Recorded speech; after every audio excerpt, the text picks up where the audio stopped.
Sorry guys, my thing must have crashed. Right? Did my thing just crash?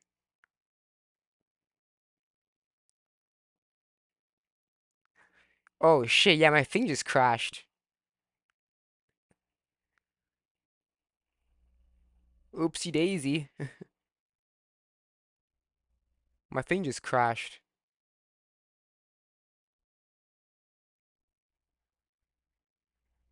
Okay, well we're back. Um, I think we were crap, I don't know where we are at now. Oh, we're here. We didn't stray too far. Sorry. I think my thing crashed.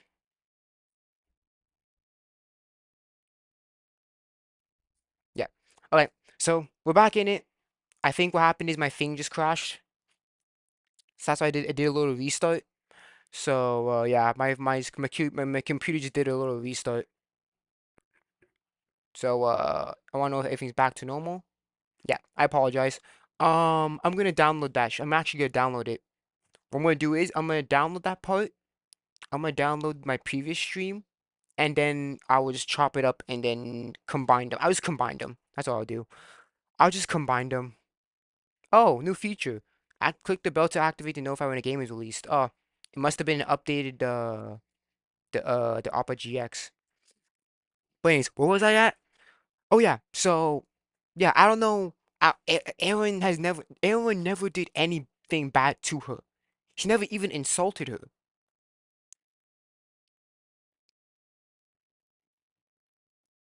So I don't know what Beluga is saying here. I don't know how any of it is worse or is equal to her being her being pelted by rocks, being pelted rocks at. Sorry. I'm just gonna fucking download that part. And I'll just fucking edit. I'll just stitch it. I'll just edit it together. Whatever, it's fine. As long as it's not completely crashed, it's fine.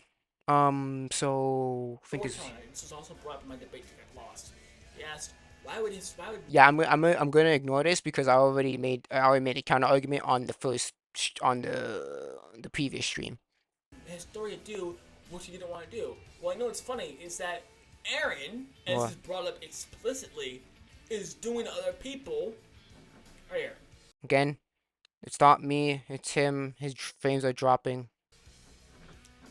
Why would he do What? what was done to him to other people if he knows what it feels like? Why would he do that? I'll explain this. He's not doing this out of malicious intent, and he knows what he's doing is wrong. He knows that.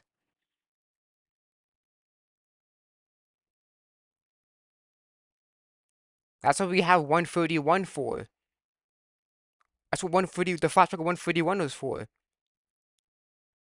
Again, I already explained it, and I already explained it before, so I'm just gonna skip this. It's so funny, he just skims through this, he skims through this. To.It and having morally great characters. That's how that works. Exactly, that's how we get fucking chapter 131 in the flashback. We know for a fact, and if you actually fucking know the timeline properly, we know that Eren talks to Historia after he came back from Marley.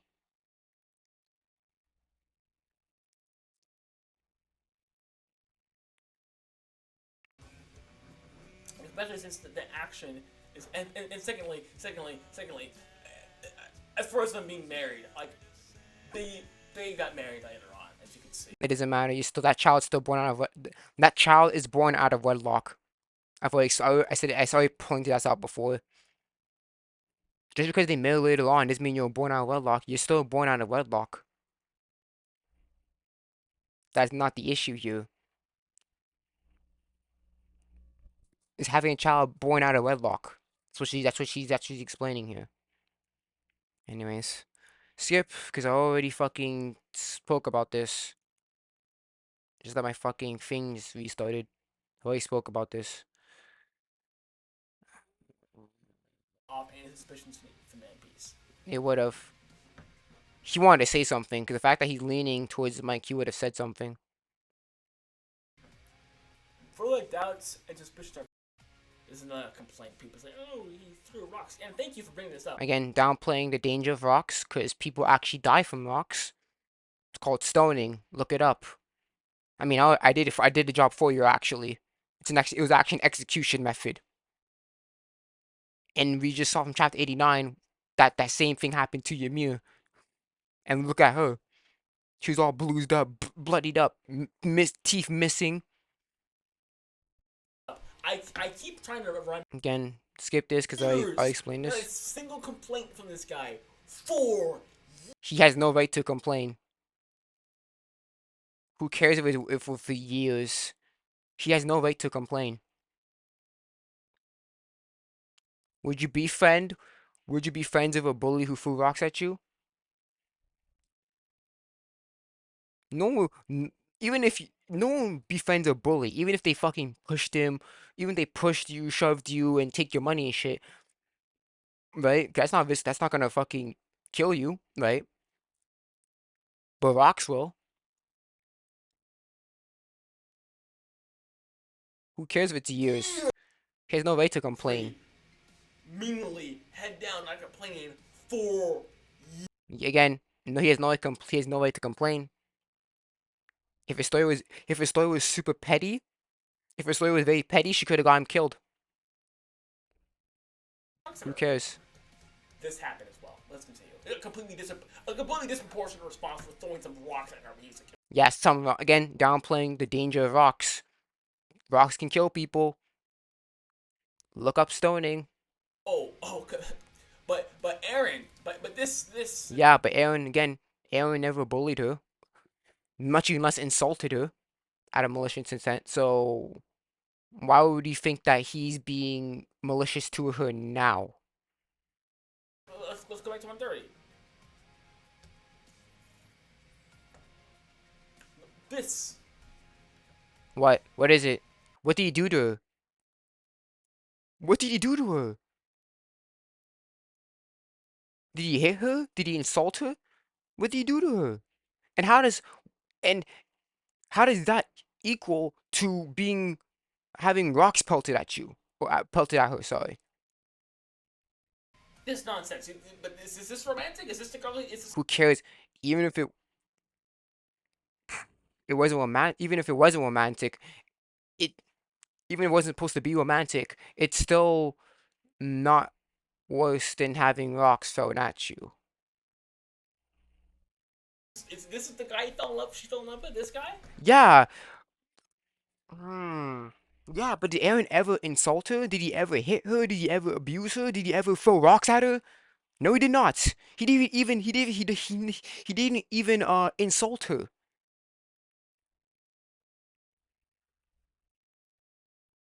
He never done that to her. What did the farmer guy do? Oh well, he threw rocks at her, which could have killed her if thrown with enough force and landed at her head. Some scars. She could have got some. She could have gotten some scars. She could have gotten some fucking, no, concussion. Oh, but she can't fall in love with the farmer who after throwing some rocks at her. Again, downplaying the danger of fucking rocks. Please analyze everyone. Downplaying the dangers of how rocks, just having rocks thrown at you. Just tripping and landing your head on a stationary rock is dangerous. Like imagine having a rock, very hard object, thrown at you, and with enough force and hitting it in a certain area, she could have died. And don't forget too, they don't have modern technology. They don't got the technology that we do. Right? Their technology is basically what? What I say? How do I say it? I would say the technology, because don't forget, because the modern day technology, well, the outside world's technology is equal to World War I technology.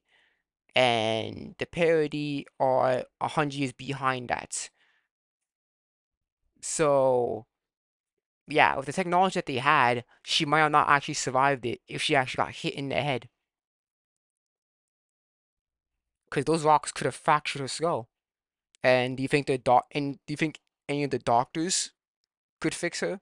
Could help her out? Or do you think that Alma would care enough? Yeah, would you think that Alma would care enough to take her to a hospital?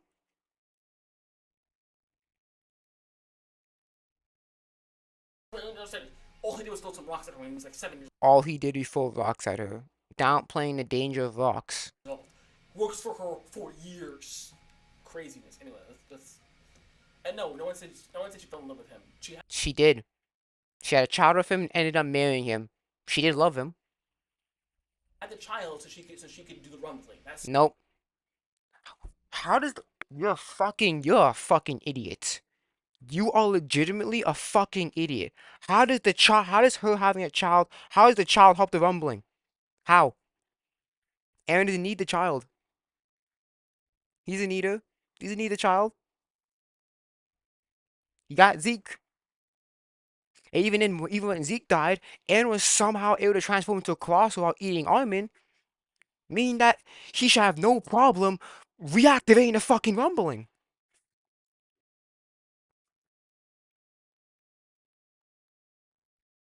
that's what this is about. No one's saying, oh, she loved him so much that she She did. She loved him enough to have a fucking kid. She loved him enough to end up marrying him in the end. Fuck you talking married about? him. Apparently, the man she's apparently let him inflict so much trauma. Yeah. Yes. Yes. She w- yes, it did give her trauma. Because of that, she was scared to go outside the fence. Because the first time, Frida yelled at her. And then she tried it again, and the kids threw rocks at her.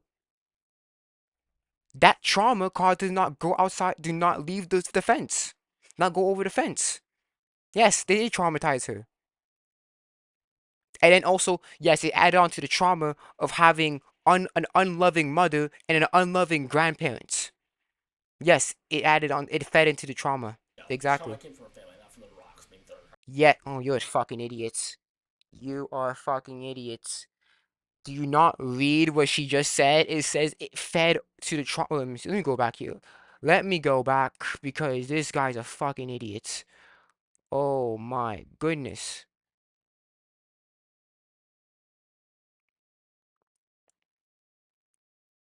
Dude, it managed to inflicted so much trauma and read the parentheses and fed into the trauma that she already had. It added on. It wasn't the source of the trauma, but it added on to the trauma.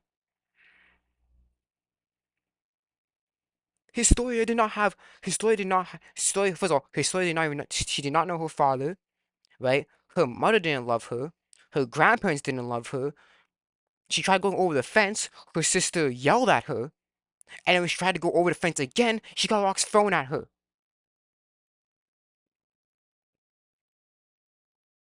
She already felt lonely of having unloving family, not on top, well, except Frida, but then you get what I mean, like, so she already felt lonely living on a farm with people that don't care about her at all. Top on to the fact that she had rocks thrown at her. Yes, it fed into the trauma of her loneliness. Yes, it inflicted much more trauma because it's like, okay, it fed on because if her family doesn't really love her, then it's and then she tries to go outside the wall, outside the fence, and then she got rocks thrown at her. Like,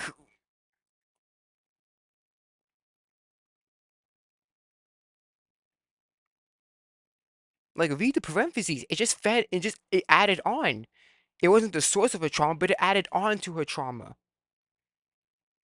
That no one cares about her. Sorry.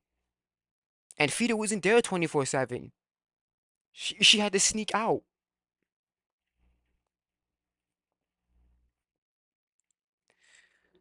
That's just minor bullying. Again, minor. Do you think that having rock thrown at you is minor bullying? Minor bullying is pushing someone, grabbing someone, insulting someone. No, minor bullying is just insulting someone consistently. That's minor bullying. Having rocks thrown at you is not minor bullying. That is life threatening right there. She could have died. It's not my. Okay, let's just. Because I've witnessed bullying. I've never been bullied, but I witnessed it. From bullying that I have seen, the worst case I see bullying nowadays is getting probably punched. That's the worst case of bullying that I've seen. Alright? Minor bullying is keep on insulting them, making fun of them. That's minor bullying. But when it gets physical and life threatening, that is not minor bullying anymore. That is serious. I don't get how can you downplay. That is fucking dangerous. How can you downplay that?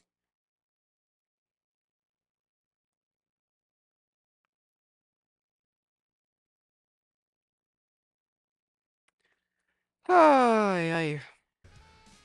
I, I've had rocks thrown at me because I'm traumatized. Also, should we go to far? So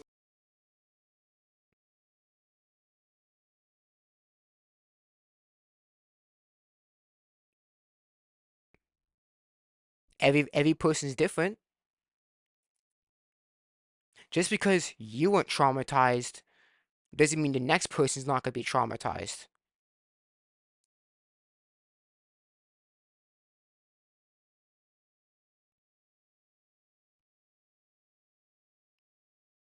So, but don't forget, I'm pretty sure you have a loving family.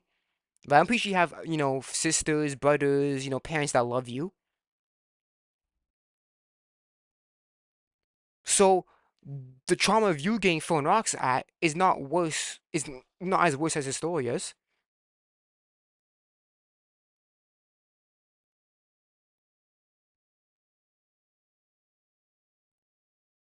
Because I'm pretty sure you had, family, a loving family, sisters, brothers, mothers, aunts. You can't say, what about Historia? Mother didn't really love her. Grandparents didn't really care about her.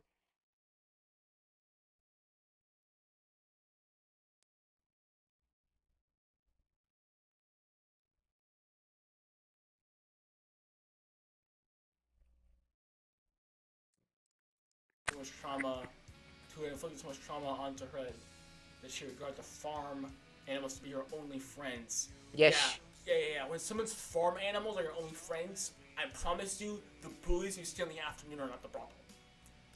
it is the problem. You're not getting what, again, you're already strawmanning what she is saying.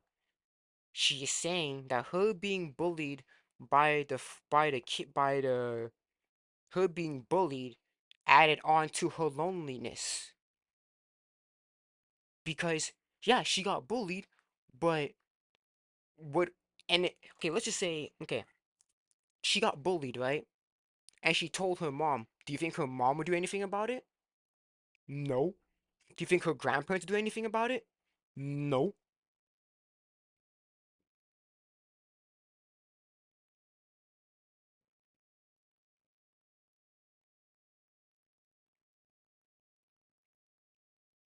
It added on to her loneliness. That's Lily. You're already strawmanning what Lily. You're already strawmanning of what Lily is saying here.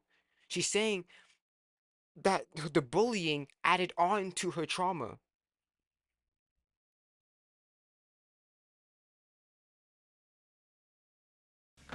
and consider the children to be dangerous. So, so she's a queen. So why go for someone who calls her a mensch? He did not call her a menstrual. Yes, he added on to that. He made it worse. He made it worse.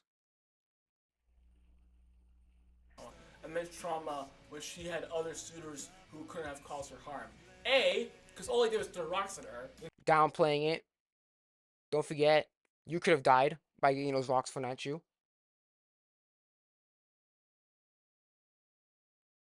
You could have died. And if one of those rocks hits you somewhere in the head, well, don't forget too, modern medicine, the technology in AOT is way behind ours. So her chances of survival from being having rocks thrown at her is much. Her chances of survival are much more unlikely.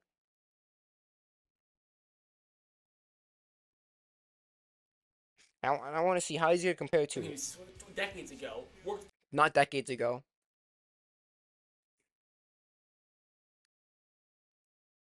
Not decades ago. Decades is 10 more. It's like 10, going by 10 years. You could have said a decade ago, at most, a decade ago. But how does that change the facts that he threw rocks at her, and she could have died from those rocks? years for her, and most importantly, What? this right here.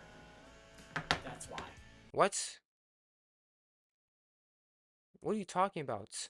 So you wasn't a Yeager? What? For her, and most importantly, What? this right here. Oh, I think he's talking about her slayer's advice to choose a partner. Yeah, but that is true. She has the freedom to choose a partner, but why would she choose someone out of any of the out of anyone? Why would she choose the person that caused her the most trauma? Why would she choose the person that caused the trauma? Out of plenty of suitors that didn't cause her any physical harm.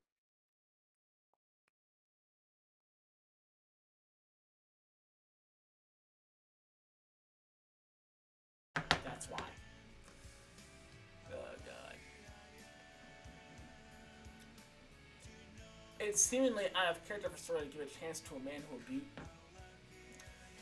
abused from the past. Yes, throw rocks at her. Mm-hmm.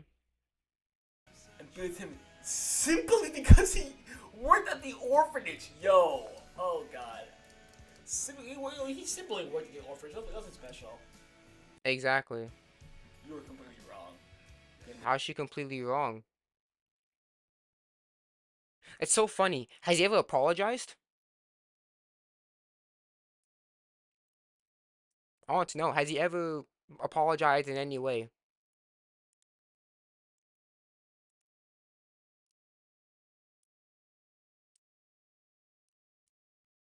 And sure, working at the orphanage, how does that change the fact that it still happened?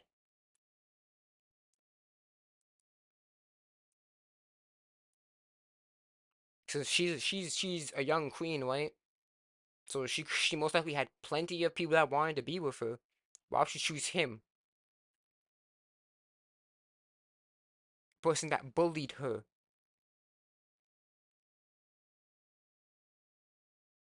And bullying happens more than once. It's consistent. So it's already implying that it happened multiple times.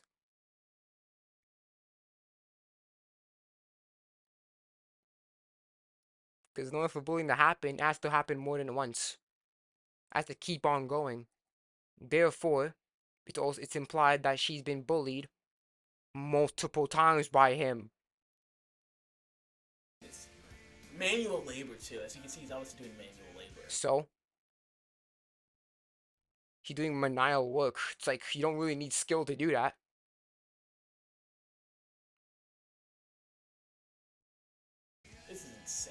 Has he apologized? For years. No complaint, no nothing. For throwing some rocks decades ago. Or was throwing, again, downplaying the danger of rocks. Rocks can kill you. Look up stoning. It was an execution method. She could have died because of him. This is too much. With her choice of partner, Revolution's queen is now in shambles as well. It is. It is in shambles. Because usually people would think that she would probably choose someone closer to her status. But the fact that she chose a fucking commoner and not even marrying that commoner, yeah. By having a child out of wedlock with someone who abused her before, she has put her queendom in question. As we see, and it's proven, as we see Rogue commenting on a lowborn could never become queen. Exactly. As we see Rogue commenting, Rogue, Rogue. a lowborn can never become queen. Yes. Yeah, he says a lowborn. Not, yeah, he's appealing. Yeah, she is a lowborn too, because she's an illegitimate. She's a bastard kid. She's a bastard child. So Rogue was like, no, really surprised. He was like, do you think a bastard child could ever become queen? Become a good queen?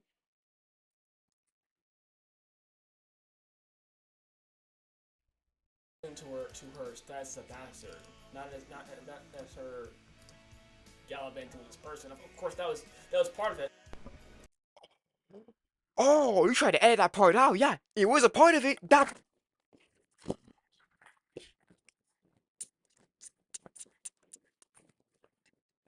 Yes, it added on to it. Exactly. That still was one of the reasons to put her queendom in question.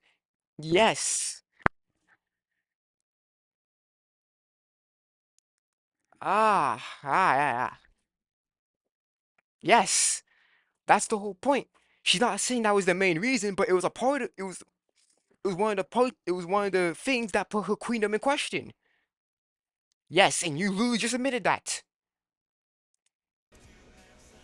Ugh. Let me read this one. Yeah, I think I read this. He's a young man born and raised simply as a queen of Historia. I understand he's for rocks to do as a queen because she wouldn't leave the farm. Yeah, she could. Yeah, she wouldn't. It's not that she couldn't. She wouldn't. She didn't want to because I want she would leave the farm. He must have wanted to notice him. He says he. And yeah, when you want to get noticed, you usually have multiple attempts. You don't do it just once and that's it. You do multi. You do. We try. You when you're trying to get someone to notice you, you do it multi. You do things. You do different things and multiple things. And I guess their method was to throw rocks, which is a pretty bad method. He says he worked at the Queen Orphanage at Guild from back then. He didn't work. He did with his head down for years. He wasn't trying to get her attention. Okay. I have a question for you. Do you think people are so naive that they'll obey a rule in name only? Boom.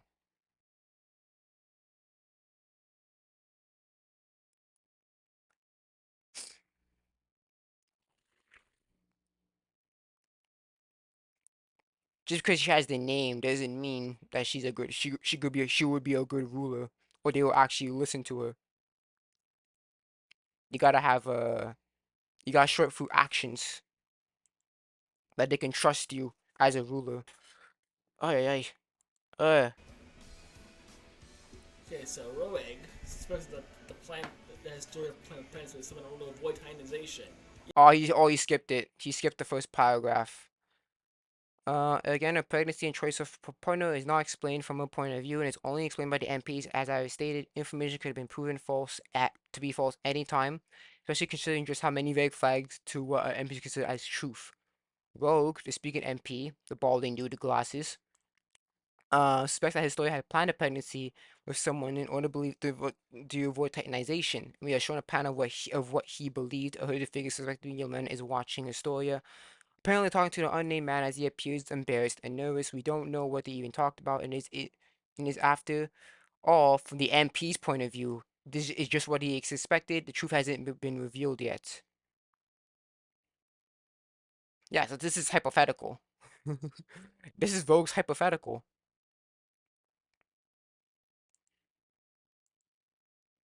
Not, I didn't, this is, yeah, again, this is hypothetical. This is a hypothetical, yeah, we can tell, because look at the line here.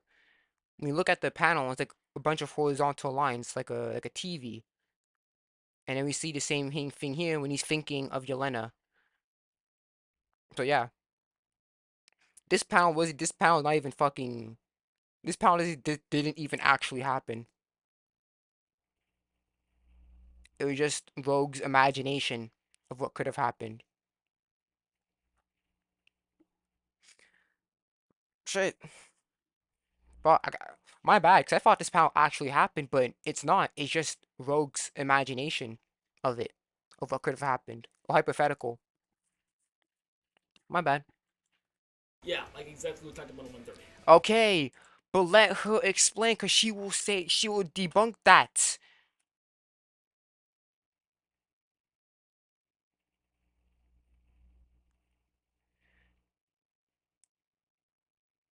As the right here.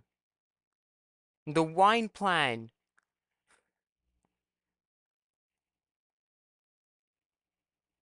Yes, that's what they suspected, but nope.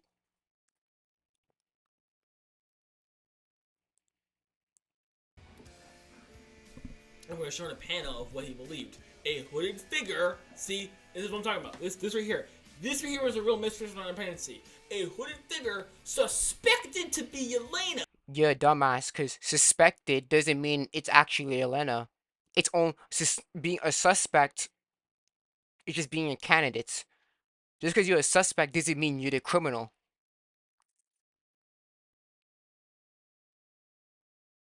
When you're arrested because you're a suspect, that doesn't mean you actually did the crime.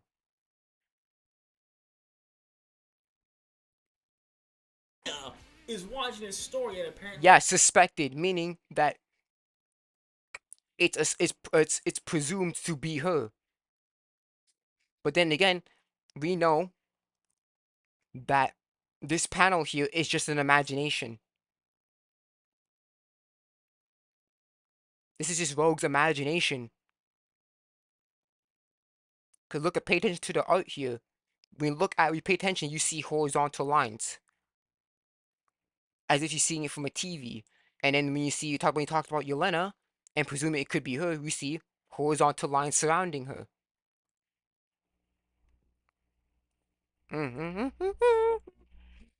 talking to an unnamed man as he appears embarrassed / nervous. We don't know what they're even talking about, and it's after all the MP's point of view. It is. Okay, exactly. Let's read this dialogue. That's not what I'm trying to say. It's about timing. Now that she kills a child of royal blood, our plan has fallen apart. Someone must have informed the queen. They wanted her to the core to feed her Zeke as soon as they could. But if she got pregnant, she wouldn't have become a titan until after she gave him birth. Someone told her the truth.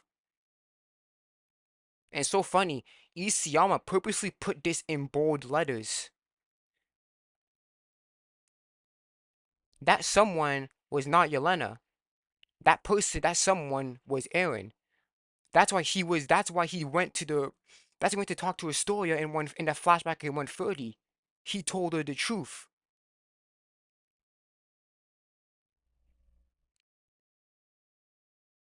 Like, look at it. Don't look at it. None of the dialogue here is in bold letters except for this one. Sorry, let me zoom in. Can I zoom in? Someone told her the truth. That someone was not Yelena. It was Eren. That's why he went. That's why he went to talk to her in the flashback in 130. He told her the truth.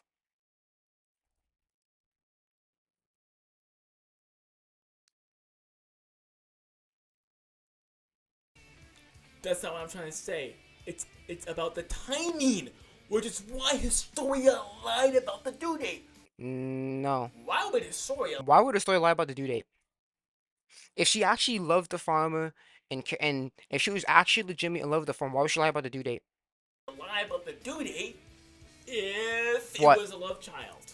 There's no reason to lie about the due date if it was a love child. Exactly.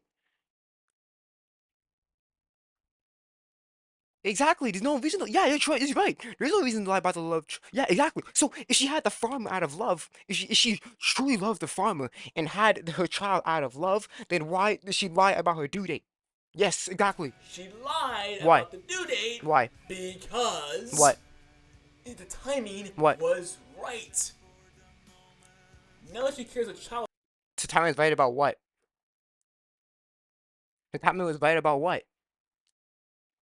Okay, let me just put my interpretation to this, okay? So, I believe here, or I originally believed, before 149 all that shit, that the reason why she lied about her due date was because to erase the suspicion off of her, to decrease the suspicion off of her.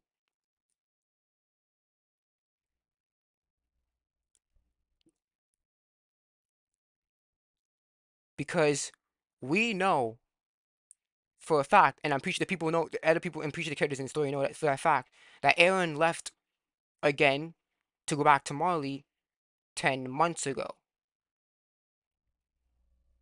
A pregnancy in Japan is considered 10 months because they they calculate pregnancy length in trimesters.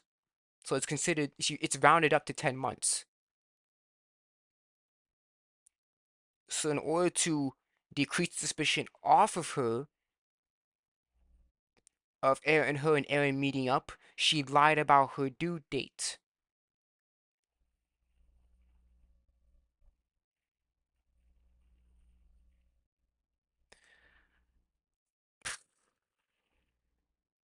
But I want to hear his explanation on why she lied about her due date. Our planet's falling apart. Interesting. I mean, the plan already fell apart as soon as they drank that wine. As soon as he drank this wine, look. As soon as this wine bottle was opened, the plan already fell apart. The plan already fell apart as soon as that wine bottle was opened. The plan already fell apart.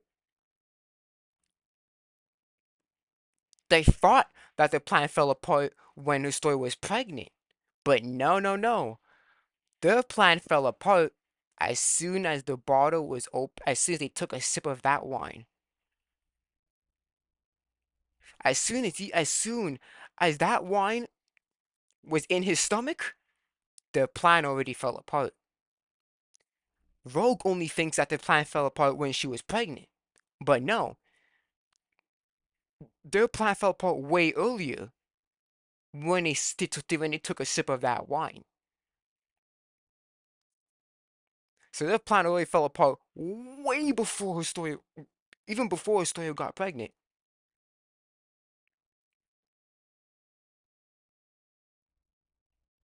It almost disconnects to 130, the chapter you guys. No, no, it doesn't. Because the chapters before show that their plan that the wine was tainted with the spinal fluid. Again, actually from chapter 109, we didn't know that at the time. But we found out after that the plan was already fucked as soon as they drank this wine. So yeah, it wasn't the pregnancy that ruined the plan, it was the wine that ruined the plan. Because that wine that they're drinking is tainted with Zeke's spinal fluid. And that's what Yelena told Eren. She told Eren about Zeke's plan. And a part of Zeke's plan was tainting the wine. Was giving them tainted wine. Which they fell for hook, line, and sinker.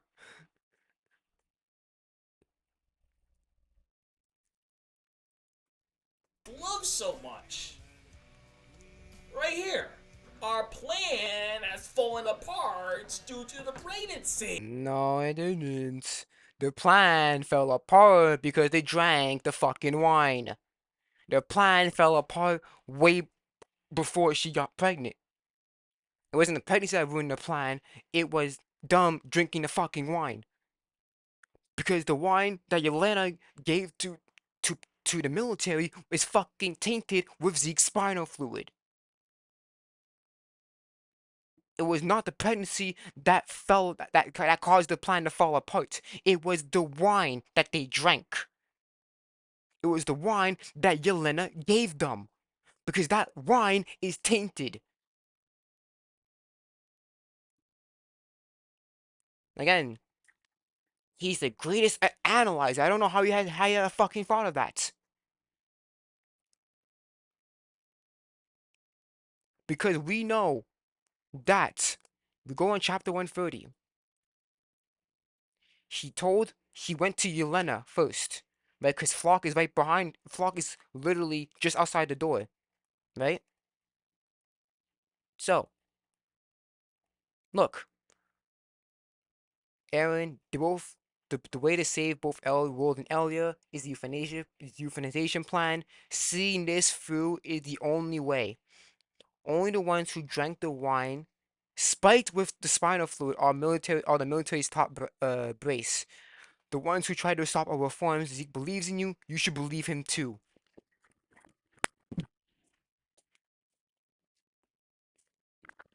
That means, look here. It's past tense. The only ones who drank the wine, meaning that their plan fell apart way before Historia was pregnant.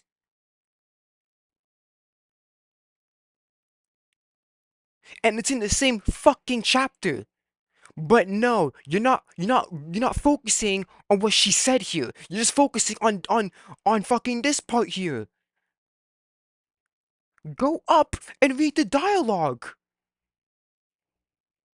The only ones who drank the wine spiked with the spinal fluid are the military's top brass, which is these motherfuckers right here.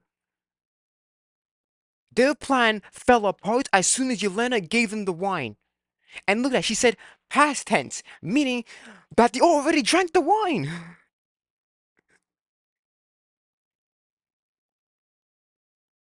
Because don't forget, Yelena gave them crates of wine. Multiple crates of wine.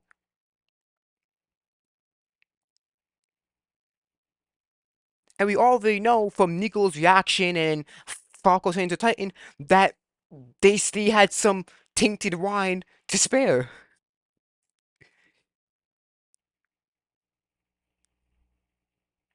Because this timeline of events is that he goes to Yelena first. Yelena tells the plan. Yelena says that the military's top people already drank the spiked wine, so they're already out of the picture. And look at Eren says here. I'll follow Zeke's plan in appearance only, meaning that he went to Yelena first and got info about Zeke's plan. Then he went to then both Flock and him went back home. Eren told Flock to that we're gonna follow the plan, but only in appearance. We're gonna make it seem that we're gonna follow Eren the plan, but truly, I'm gonna do the rumbling, the complete rumbling.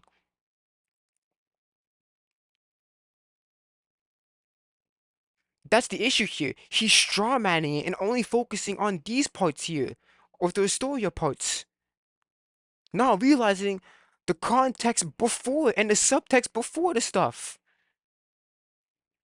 Because even before, before Eren even knew about Yelena's plan, the military's top people were already spiked with the wine. They already drank the spiked wine. So even before Eren knew the plan, the military were already done for. Because they already drank the wine.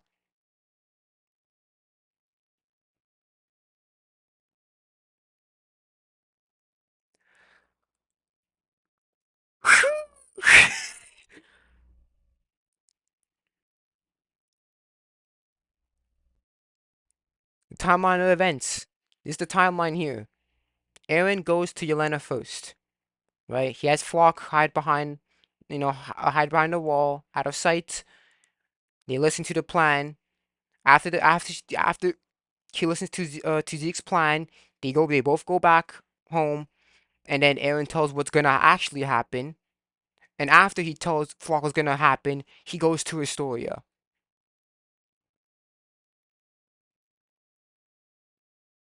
So Eren here, at this moment here that he talks to Historia, he already knows that the military are already out of the fucking picture.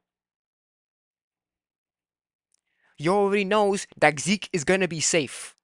Cause all Zeke gotta do is shout and turn the Titans.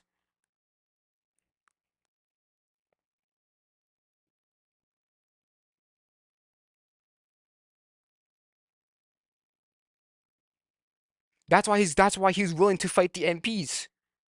Because they're going to die either by Eren or they're gonna turn the Titans.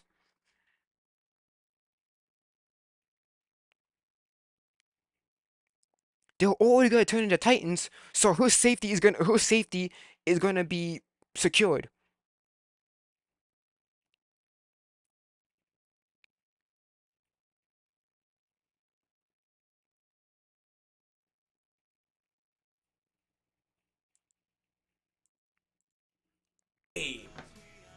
And the timing here, it's the timing. And we know in the savagery that the Historia lied about her due date. Why Again, I already debunked it because Eren already knew about the Hawaiian plan, and by the time, and by at the point when the military were talking about the theories, they already drank the wine. Because you get early 1:30 here that even before Historia was pregnant, even before Eren told Historia about the plan, even before he told Flock about the plan, the military's top brass already drank the wine. Cause Yelena is saying it in past tense, mean that they already drank the wine. But I know Lily's gonna talk about it, so I don't have to worry would about it. why oh why would she lie about her due date if it was a romantic affair with Eren? Exactly. So think about it. There's no reason for Yelena to go talk to Historia if Zeke is already going to be safe. So her getting pregnant does not make logical sense because she was already safe regardless. Because even before Zeke stepped on the island, the military already drank the wine. Because before Zeke was on the island, before Zeke went back to the island, Yelena went there first, and she supplied them crates, crates upon crates of wine as a gift. They drank it so that if anything happens and that his story is gonna be ejected anyway, Zeke could have just yelled, alternate the Pure Titans, bam, Zeke is safe. So no. Someone must have informed the queen, and that someone is Who? the hooded figure. Now this is the Again, this is Vogue's imagination, so it's not this probably didn't even actually happen.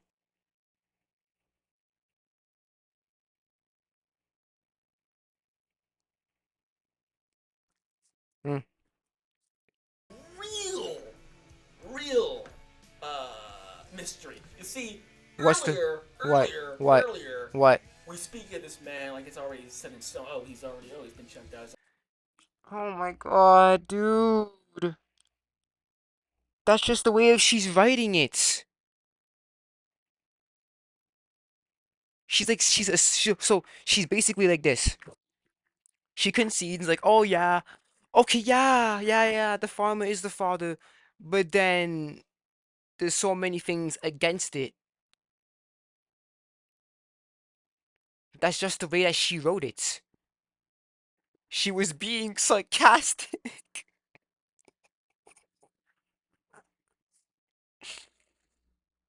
Oh, dude, do you not know what sarcasm is?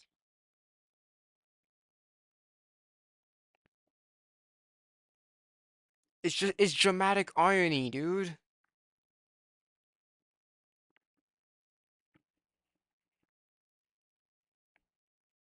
Dude.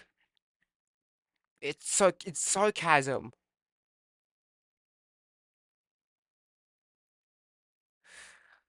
Ay, ay. On.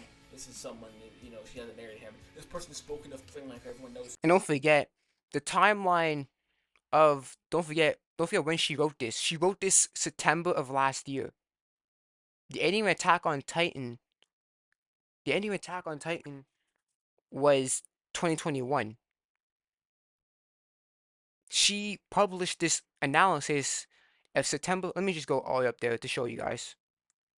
Let me just go up there to show you guys. So we're in the middle. Lily published this on September 17th, 2022. The ending of Attack on Titan happened April 9th, 2021. And then the extra 8 pages happened 2 months after. 2 months, not 2 months after. 2 months after. So yeah, sorry. Okay, let me just rephrase it. Let me rephrase it. The ending of AOT, the end of the ending of AOT happened. The ending of AOT got published on April 9th, 2020, April 9th, 2021. The extra 8 pages came out of June of that same year. Her analysis came out more than a year after the extra 8 pages. More than a year after the ending and the extra 8 pages.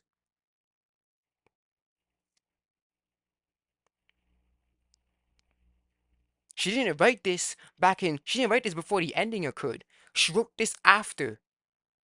She published this after the ending happened already. That's why she's saying like that. Because the ending already happened. The ending already was already published. That's why she's writing it like that. Like, did you not read the fucking date of the fucking article? Not article. Did you not read the date of the analysis? September 17th, 2022. The ending of Attack on Titan was April 9th, 2021. That's why she's typing it. That's why she typed it like that. Because the ending already happened. Plus the 8 pages, plus the volume 2, volume 34. They all got published before she released her analysis. That's what she's writing it like that.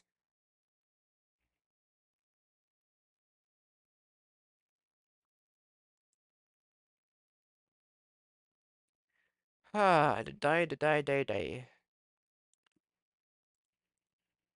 Who she is. Like everyone Yes, knows. because this again, the analysis was published after the ending and after the extra 8 pages. That's why she wrote it like that. Who she is, right? So canonically, yes, the Pharma and Historia are together, but when you actually look back at the story logically, it doesn't make sense for her. Logically, it doesn't make sense to her to be pregnant at that time because the wine plan was already there, and then Eren told her the truth because he went to Yelena first, and then he took the flock, and then he talked to her. Save the best for last. I'm sorry. I'm sorry. Sorry. I mean, What? guys, they even say him. They even say who he is. He's a young man who's born right the same place. They say he's a farmer. Who Like, cares? What does the age have to do with anything? He still threw rocks.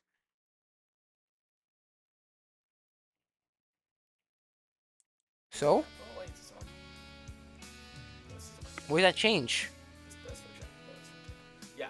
So anyway, What? yeah. So they even explain, even say who it is. They say who it is. Nope. What's his name? What does he look like? What's his hair? What's his eye color? What's the shape of his eyes? What's the shape of his eyebrows?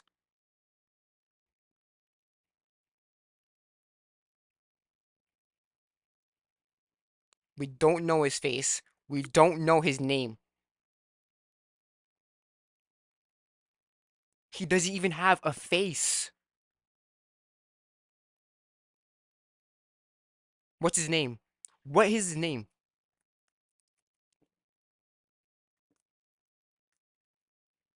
Who is he? Childhood bully of Historia. Okay, but what's his name? We don't know, and we will never get his name. We never even get the respect of even getting a face. He has no face and no name. Not even a face.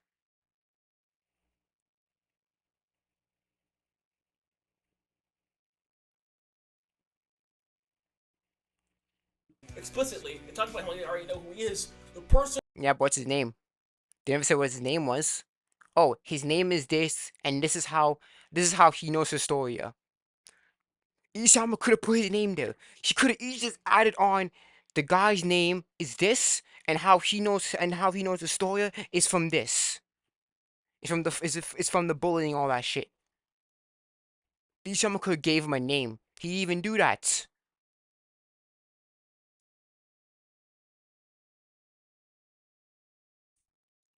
who they don't know is the person in the hooded figure.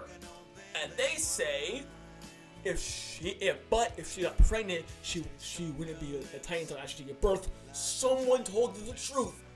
This someone, Who? this whole conversation, What? this is a real mystery. This mystery gets solved in chapter 130, where we see that Historia herself came up with the plan. That's what the pregnancy is about. No. No, it is not. No, it is fucking not. You're not paying. This is the problem. You're not paying attention to what happened earlier. This is the canonical timeline of events what happened here. He goes to Yelena first. Yelena tells Eren that the spiked wine that she delivered back a few weeks back, that was spiked wine. Those crates of wine was all spiked with Zeke's spinal fluid, and the military's top brass drank it because she says here the only ones who drank the wine, so it's past tense. So they already drank the wine. They're already uh uh uh um they're already spiked because all it takes is one sip, and you're gonna be under Zeke's control. Look what happened to Falco. Some wine got his mouth when Niccolo broke the bottle over his head. And some of that wine got in his mouth, and look at it, he turned into a titan right away. All you need is a little sip. That's all you need.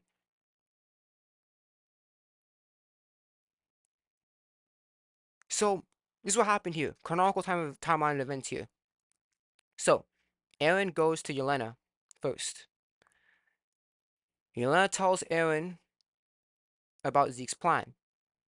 Then she says in past tense that the military's top brass already drank the wine. Well, they only drank some of the wine that I gave them. Right? Because she had crates of it. She has crates of wine. Multiple crates of it. I think it was like, I don't know how much it was exactly. I think it was like 2 or 3.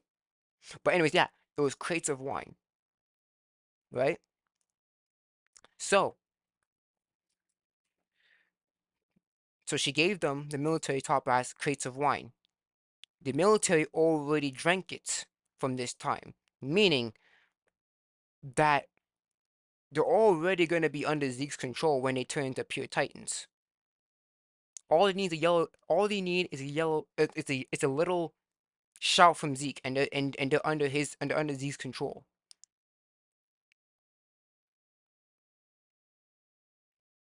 So the military are already fucked because at that time here they already drank the wine way before Historia got pregnant. Even before Eren even talks to Historia, the wine plan has already been successful because the military already drank it at that time. Then after that, then you see Flock. Flock overhears it, right? So then Yelena goes deep inside the plan, talks about the euthanasia plan and what it means, right? After all that's done, Flock and Eren go back home. Eren Eren tells Flock that we're gonna follow Zeke's plan, but only in appearance. We're gonna make it seem that way. And then, okay, but if we pretend to follow Zeke, what would that achieve? Then Eren tells Flock that he's gonna destroy again. Then go back here. Eren tells Flock he's gonna destroy the world. Then we go back up here and then he goes to Historia next day. Right, next day. It could be most likely the next day. Or next time he has like a free day or something. He goes to Historia and tells her the truth.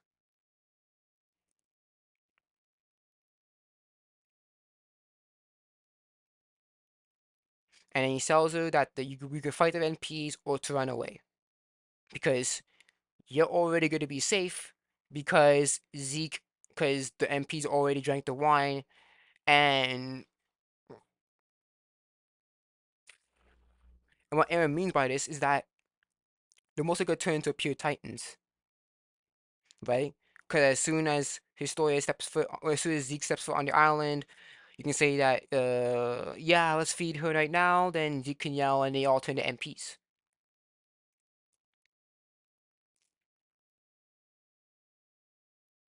So at this point here, Eren already knows that the MPs are screwed. The top guy, the top brass are screwed because they already drank the wine. So all he has to do now is to secure her safety. And then yeah, they had a conversation, and but not for me. Then he tells her the same thing he told Flock, and we get the reaction here.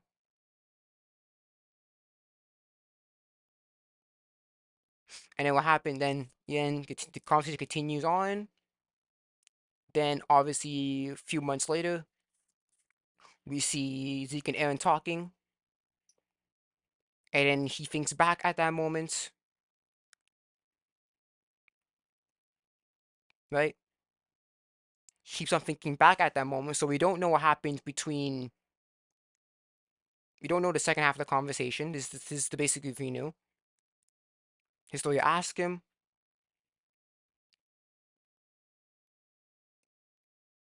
Then after she asks him, he goes and infiltrates. He goes inside Marley.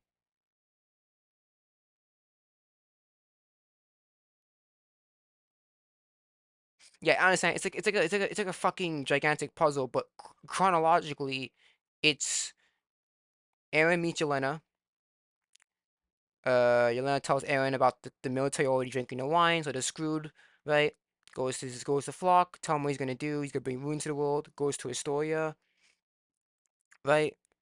And then after that, she asks him about having a child. Then after that, he goes, cuts his leg off, and then after that, it's the Ackerman disease thing. That's the chronological event, the chronological timeline of what happened.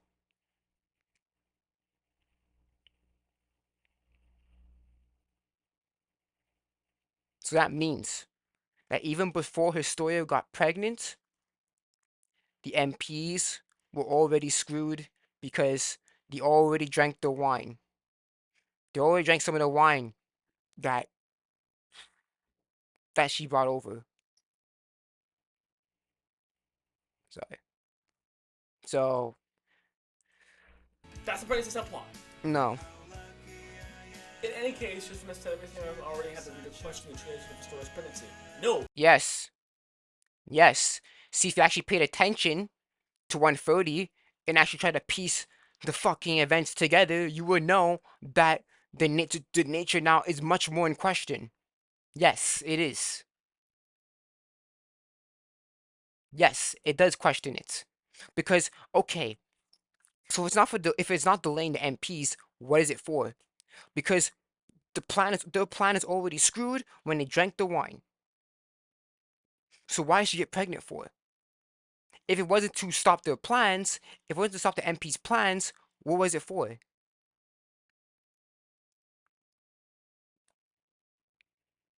Because what stopped their plans was them drinking the wine that she brought over.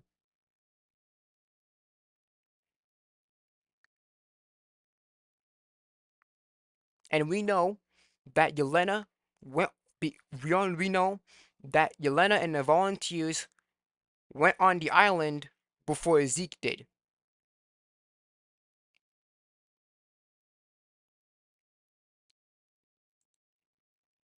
No. What we have questioning is who's the hooded figure. The hooded figure No, is we don't. No, we do not. We don't have to question who the hooded figure is. Yes, I believe, yeah. Because in 108, yes, you have to question who the hooded figure is. But in 130, it already debunks that the hooded figure is not Yelena. We don't have to know who the hooded figure is. Because with the evidence that we have been given throughout the chapters after this, we can know for a fact that this person here is not Yelena. It's implied this person here is Eren.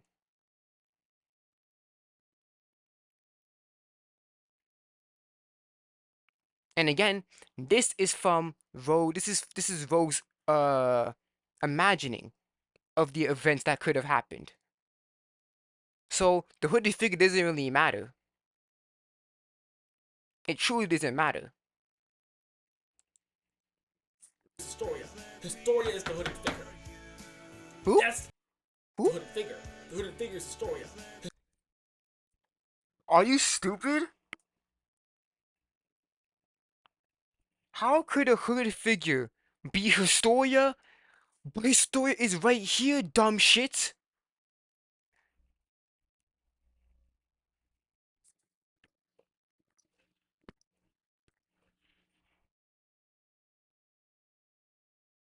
Because this is Rogue's freaking imagining. The panel here doesn't matter. It's the dialogue what matters. Because this is just Rogue imagining what could have happened.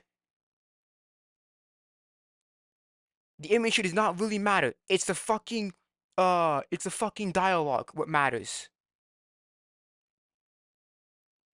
And we know from the future chapters in 130 that this here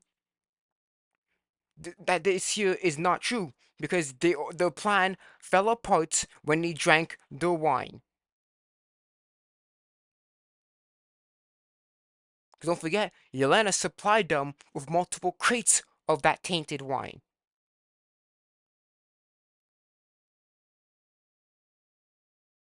And when Yelena goes to Eren, she tells him in past tense that the military's top brass, they drank it.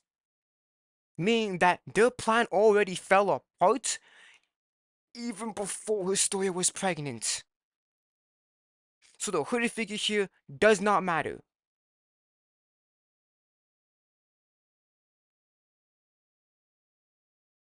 What matters is the person who told her the truth. And we know from 130 that is Eren. Eren's one who told her the truth. Historia is the hooded figure. How's the story the hooded figure? Again, I just said the panel here does not matter. It's the dialogue. And it's really close because you look here. Isayama put emphasis on this on this bubble here. He puts this in bold. Someone told her the truth. Meaning that this panel here is not important.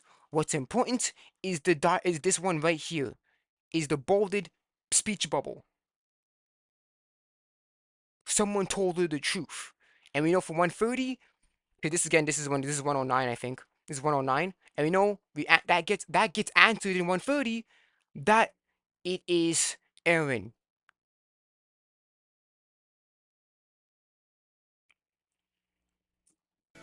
That's what we're questioning. We already No. know who their father is. The father's already shown. The father's already spoken of plainly here.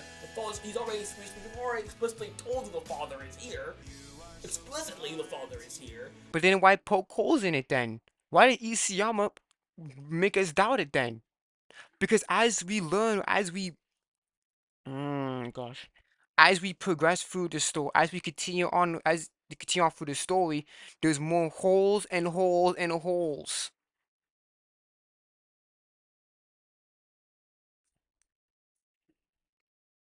And then and then we have the hooded figure. That there's no discussion about who. There is discussion. There is discussion because first of all, this panel does not matter because it's just Rogue imagining it. And the most important thing is not the hooded figure, is that the person who told her the truth. I mean, Isayama plainly put it in bold letters. So clearly, Isayama is helping us to focus on what's more important. And the most important thing is that the person who told her the truth. There is discussion here.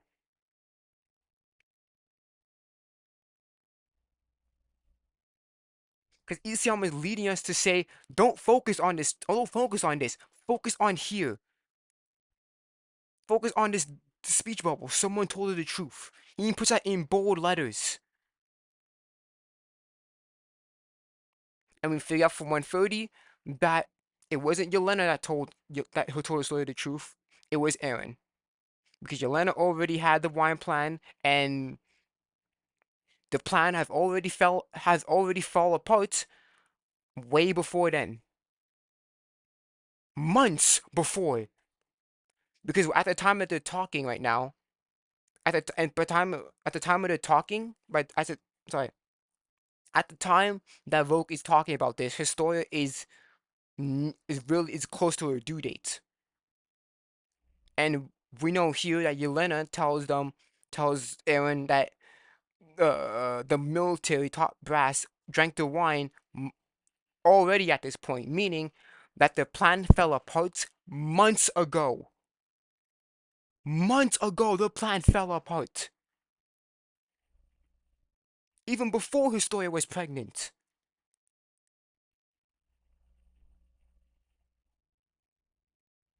Because at the time here, they already drank the wine. They're screwed. Fathers. The only question is who told the truth and the timing.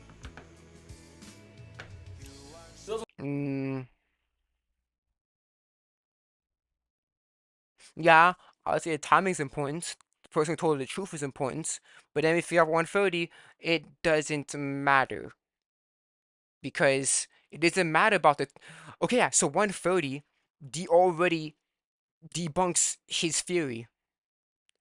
Because it doesn't really matter about timing. It doesn't matter when Historia got pregnant because the plan has already fell apart.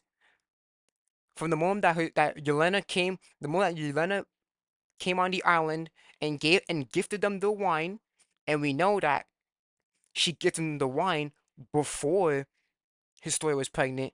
Their plan fell apart months ago.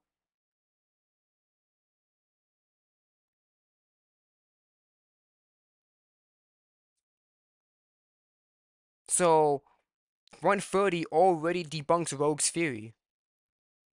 The time does not fucking matter anymore because they're already screwed either way. They are screwed regardless of when Historia was pregnant.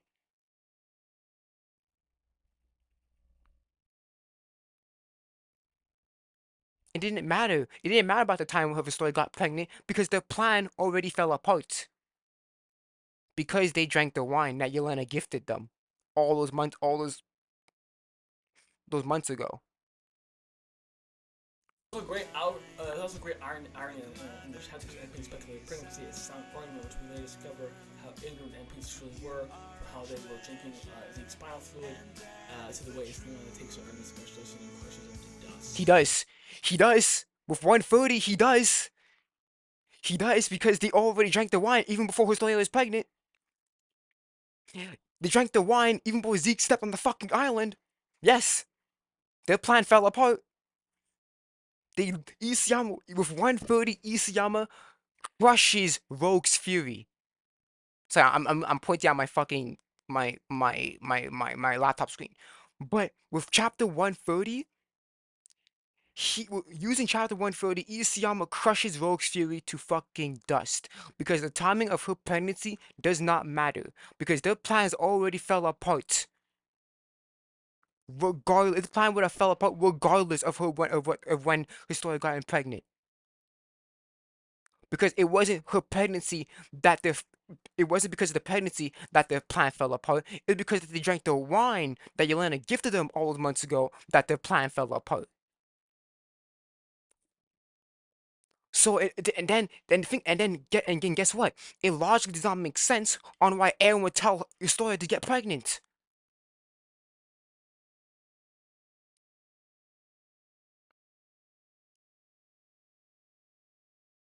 Because by then, the end peace plan already fell apart. Yes, it did. It did. It did.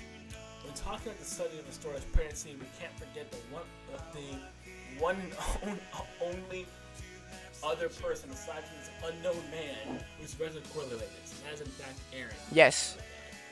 I've already explained in depth earlier in earlier sections how their relationship had developed quite rapidly, and how they appear to have a strong bond openly with the people they're close to, and how they were even spent time in private. We know that Historia had cared about Eren greatly, and we know that this was mutual. Mm-hmm. In the last of what we see from Eren's point of view, he had declared that he wasn't. She just skipped her parentheses, but what she means that in chapter 70, Jean implies that that Eren and Historia had hand-holding sessions, meaning that they also had private time together and could have opened up more. Sorry. I'll show you. I'll show you. I'll show you. AOT chapter 70. Um Fuck it, whatever. It's not, it doesn't even matter anyways.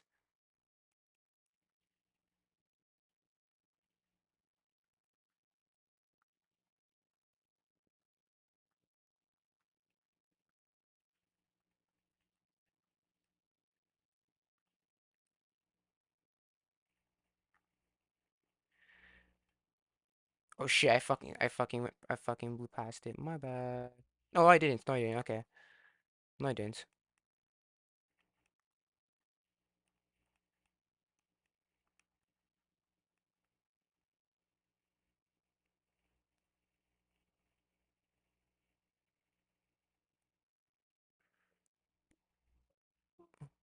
Did they skip it?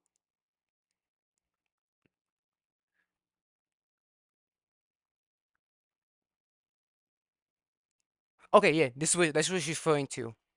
Right here. That's why all you've been doing is holding hands with Historia. That's what Lily is referring to. That's what the parentheses comment is referring to. Or Jean's comment. Eren, I think, is only likely he knew to change something. Yep. Yep. Now let's go to Hanji's suspicion. I'm sorry. Let's just kind of catch up with him. I've had to give my life. I'm looking to do something, I'm looking to change something, but I'm not prepared to sacrifice Historia's life. What should I do? And I cannot tell anyone about this. Alright, Hanji's suspicions. Let's go. Okay, here we go. Yes, yes. Cause then, yes. Cause Hanji brings it up. She didn't have to bring it up, but she did. Yes. In regards to Eren's attitude towards Historia, there's one character who suspects he might be more invested in Historia than he appears to be. And that is Hanji. Even before times give Isayama through Hanji makes you question the depth of Eren's concerns towards Historia. Yes. Yes, yes, yes, yes, yes, yes. Chapter 89, yeah. When he's thinking about how he activate the founder. Yes, yes, yes. Right? And look. Yes, yes, yes. Yes, yes, yes. He even made it on the fucking nose by doing this here. Yes, yes, yes, yes, yes, yes. That is true. That is true. Just before the beginning of the flashback in chapter 107, Hanji Yes, yes, questions yes. Eren for what he's doing in the mirror and says that she knew he was everything was Historia, and she doesn't question why, because it's bringing danger after for this matter. Or for that matter, doesn't even before I mentioned Armin and Mikasa. Yeah, you didn't mention Armin and Mikasa because he had a birth, What? he had a What? an outburst about his story because his story was the one in imminent danger. No. She wasn't in danger. She was fine and safe in the fucking in the barn. No, she was perfectly safe and fine. She was safe and okay. She's being looked over by the farmer. You know, there was no danger. She was in the middle of the woods, so there would be no way of her getting no titans popping out. She was okay. She was safe. Cause don't forget the farm that she was in. No, not the house that she was in was very close to like the center. If I'm correct, I'm pretty sure it was in the center of the island or the center of the walls, which is like Metras, I think. So yeah, she was fine. She was safe. She wasn't in imminent danger.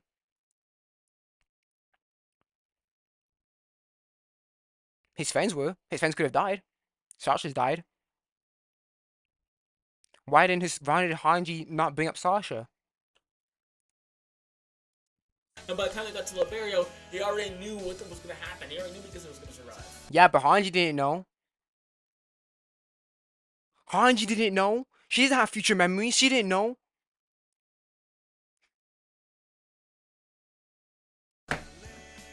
That does not debunk what she said here. That isn't your counter argument does not make sense because if Hanji does not have future memories, she didn't know how the future was going to turn out.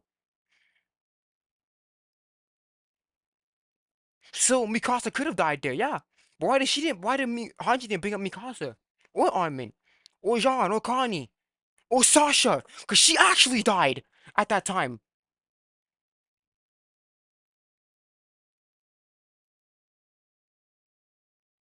Sure, Eren knew that Mikasa and Armin would survive, but Hanji didn't know. She didn't know that. Or matter of fact, why did she not bring up Sasha? Sasha actually died there.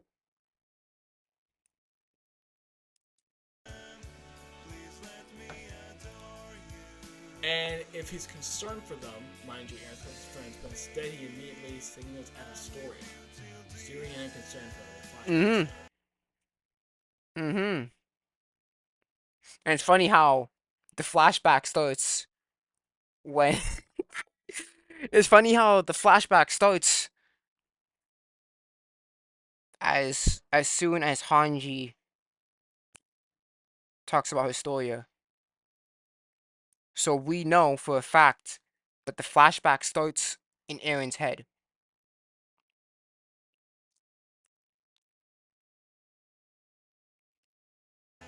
Yes. What? What? Let's go. See it. See this flashback how Oh, he ignores it. Come on.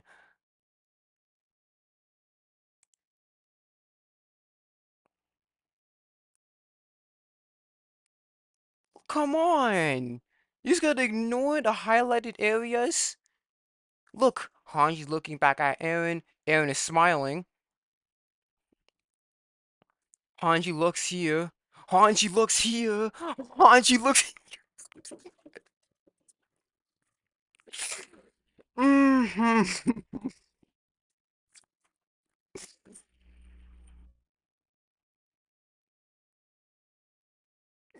ECL made it on the nose by putting this last panel at the bottom.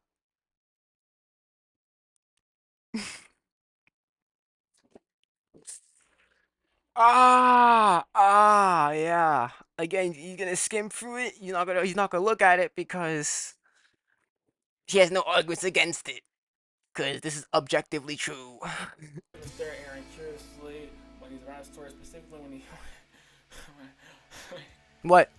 when he smells the stints up for her. It's still an action happening to Yama, but there's a reason. He even made it so on the nose by he didn't need to add Ishan did not have to add this panel here. But he did to put a lot of emphasis on Hanji analyzing Eren's body language.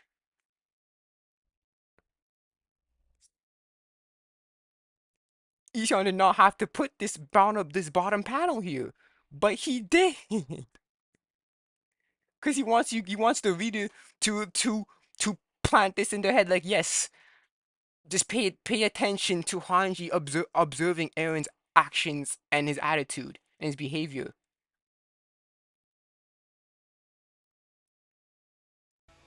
God. It's there to get the readers to think about his stories and different sorts of story and to make them the way their previous character and properly analyze the relationship and see if there was more to it than a simple friendship. That's what it was, a friendship. No. See, downplaying it because he has no other counter arguments.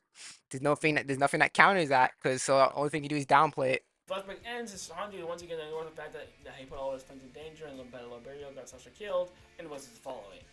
About to kill you next. No, shut the fuck up.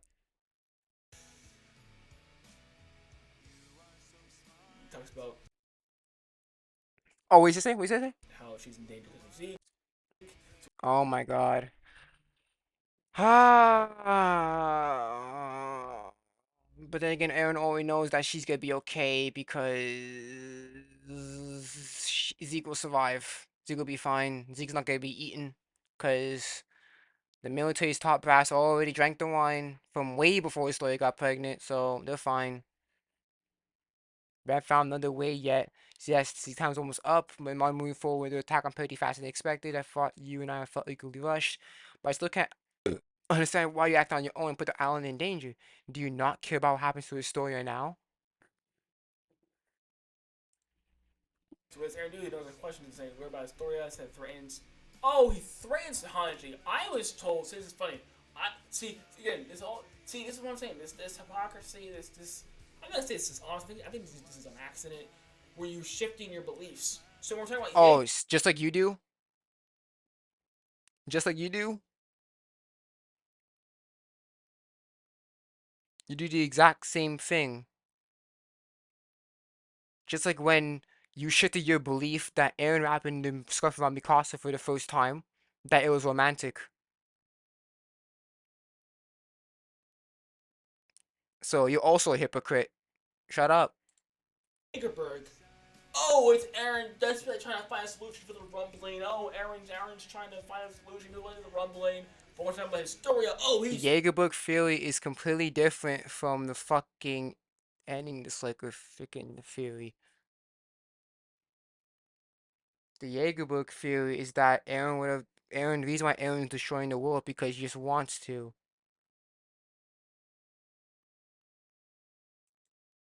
threatening Hanji and he assaults Hanji because he loves Historia so much. I've never had to do such a thing. Yes, you Right? did. Dumb. I just said it. The fucking scene when Eren was rapping with Oscar for Mikasa when Eren was 9 years old. You changed your belief and said that was romantic. Shut the fuck up. You did. You're a hypocrite. It's not a situation where, oh, it's a You have nuance. done it We don't before. feel care. No, I who's desperately searching for a solution, begging and pleading for a solution, or who's threatening her.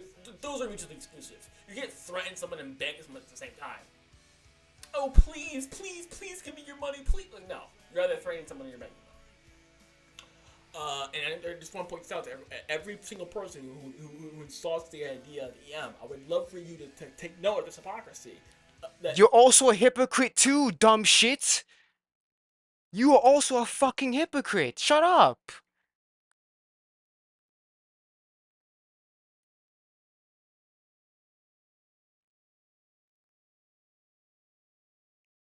Dude, be quiet. You're also a fucking hypocrite.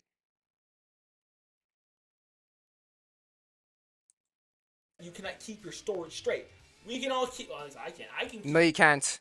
Because you changed the belief with the fucking when Eren wrapped the scarf around Mikasa at 9 years old. You had to change your belief for chapter 50. You had to change your belief about the cutscene. Shut up. You did change your belief. You changed your belief on why Eren was doing the rumbling. Shut up.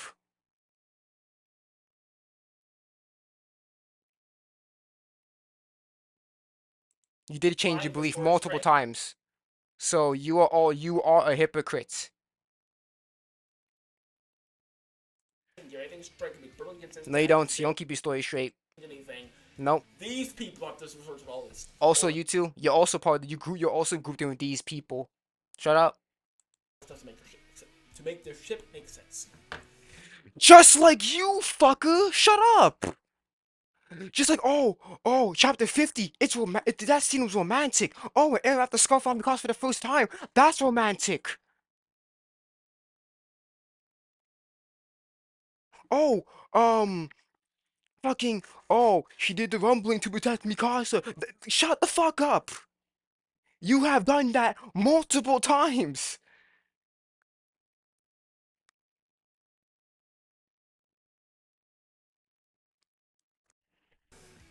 The first thing that pop up in Rita's mind that he didn't really care about story after all. He just had another question completely and didn't get a word thought toward her. However, still pay attention to their relationship and there's a giant word they say I want to try once again to deceive the audience. How? Well, Eren's duality. Oh, interesting panel. I don't know what this is going to foreshadow. Eren's been very actively protective. Has been acting very protectively with Historia, going to support a horn person information event. Okay, no. You're an idiot. Because Eren says here that yes, the rumbling could happen, but he doesn't want to fucking do it.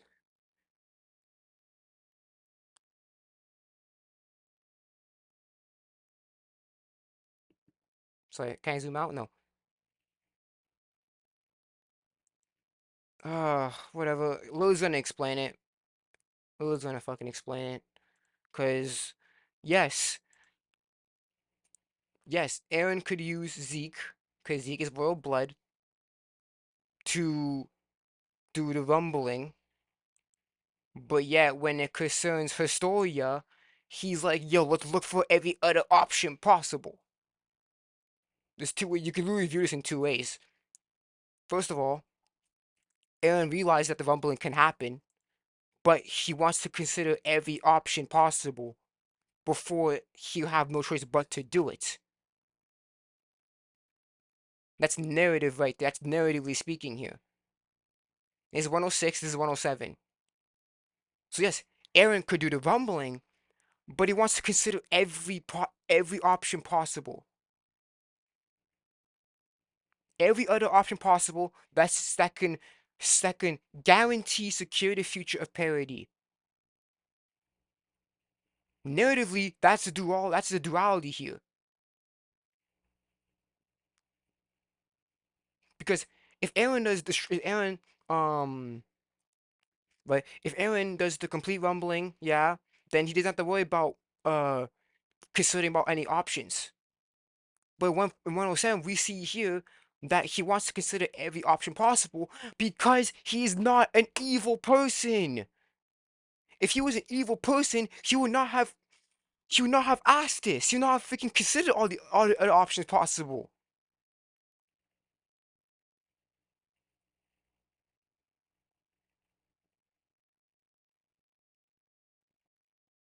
So it's literally two ways you can literally say this.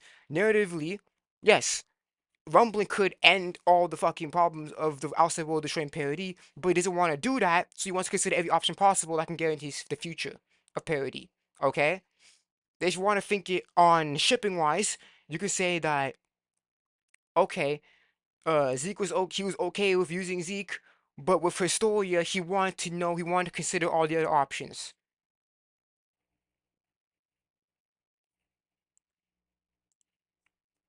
Possibility and she could get hurt. If we go back to 130, I don't have it up Oh anymore. my god, what happened to his audio just changed. What the fuck? Okay, at the fucking is it already max here on my phone on my thing? Okay, so already max on I had to change out my mic. Not my mic, my headset. Cause he's it's just a new recording and now his mic is completely different. But if we go back to 130, And his frames are dropping too. Zeke is talking to him. One frame it's like one frame per 3 seconds. He's talking to Yelena and Flock. I don't think he's thinking about that conversation. I think it's just there. But why is it there? It's just there. But why? Why? You see? Okay, it's just there. But why is it there?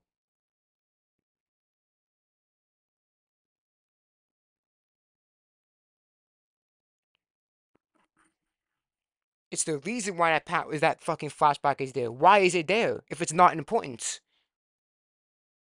To show What? the conversation. But why? Why show us that conversation?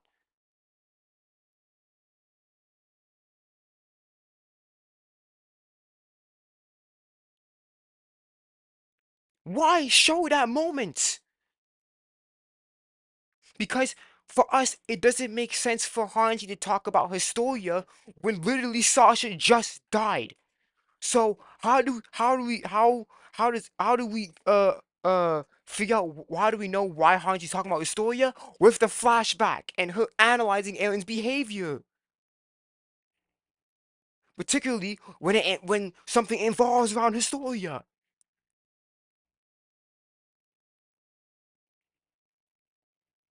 Isayama is showing us why Hanji, out of this dire fucking situation, she's asking Eren about Historia. That's what that fucking flashback is there for.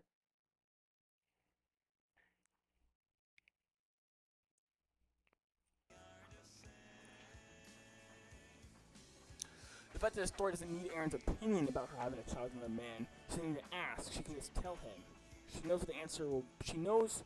She also knows what his answer will be if she's having a child for a plan.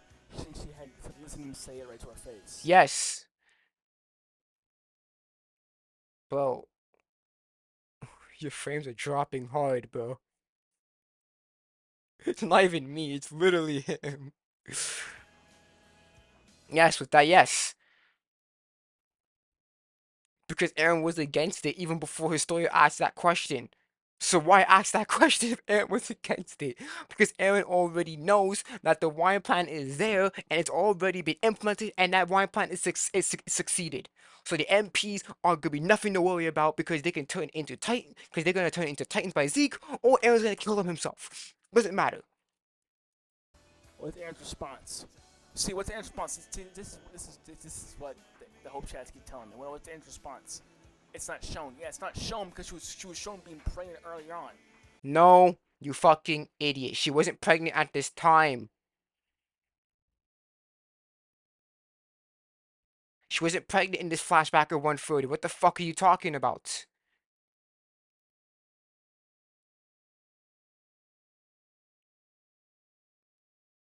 Is there any proof?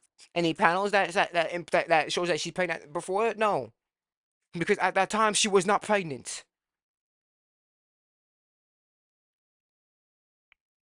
So someone's pregnant earlier in the story, and then someone says later in the story, wouldn't we have a child? Guess what? We already know the answer because she's already pregnant beforehand. No, she was not.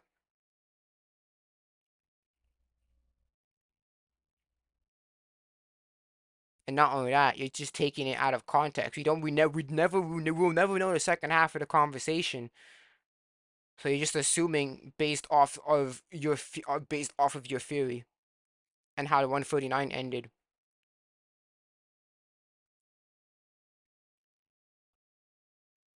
This is just based off your assumption.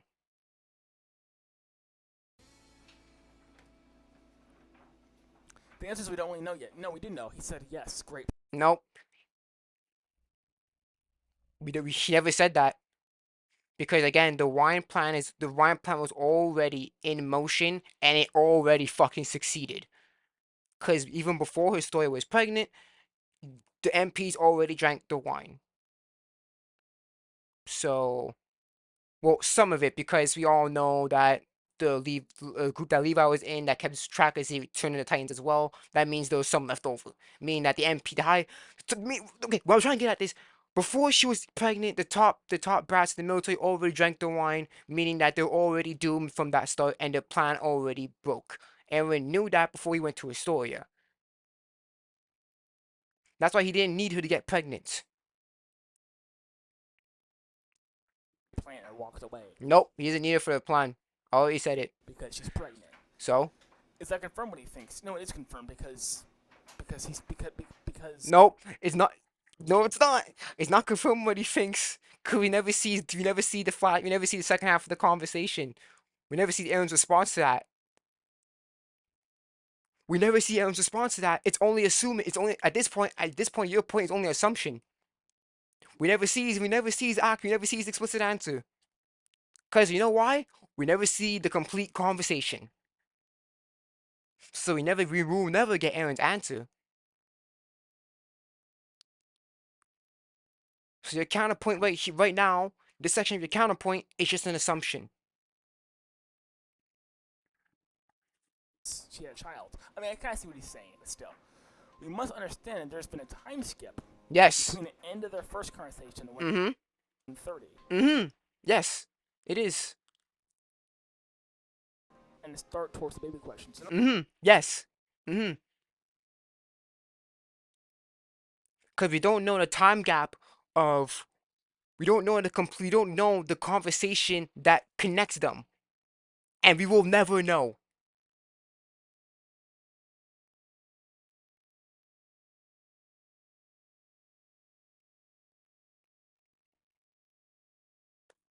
Because what makes her lead into going in what makes her lead her into what leads her to asking that question? We don't know. And we will never know because it was never finished. The full conversation was never shown. What led to her into asking Eren about that question? What's the explicit answer? We don't know. We will never know. It will just at this point it will just be assumptions. We never got an explicit answer, so we will never know. In other words, it's a gap, a missing chunk of the full conversation. That's no, it's not a gap. Yes, it is a gap. What leads her story into asking him that question? And what is Eren's response to that question? We don't know, and we will never know.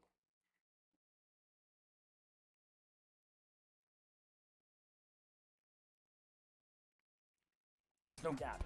Yes, there is a gap. Again, I'll explain. It is a fucking gap because we don't know what led to her story asking him that question. We don't know Eren's response to a question. We don't know, and we will never know.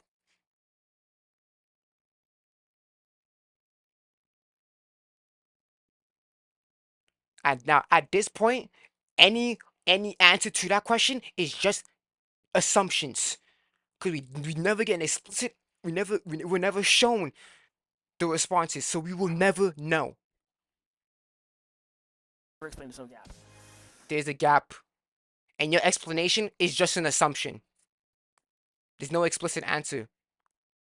There's no explicit evidence that show us no explicit panels, no dialogue, or anything that shows us the thing that led the connection that led to asking that question, and we don't know what Eren's response to that question.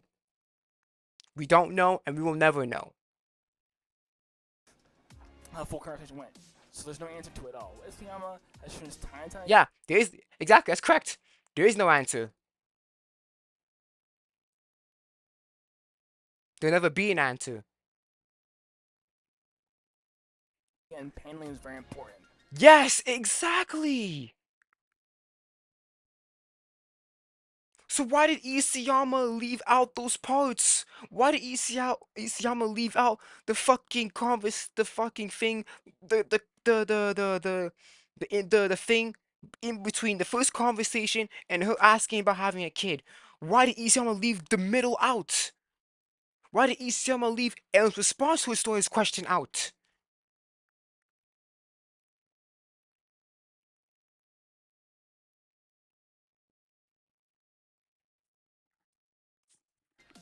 Yes, kids, paneling is very important. I agree. Yeah, I wish I could get the panel where she when he enters the membranes and because it's first and foremost. No, you're fucking idiots because there are multiple shards of the same character. It's just the time. The shards, the shards are not connect. The people in the shards don't mean anything. It's the events that are in the shards. Because we see multiple shards. And I already debunked it because I showed you last stream, but by his logic, since Ramsey's shard is bigger than Armin's shard, that means that Eren cares more about Ramsey than Armin. Or since Peak's shard is bigger than his mom's shard, that means that Peak is more like that means that Eren cares more about Peak than his own mother. The people in the shards do not matter. It is the events that are linked to the shards that matter. And the reason why that shard is the biggest is because it's the beginning of of the fucking destruction of the world. That's why that panel is the fucking biggest. Because that event is the beginning of the end of the world.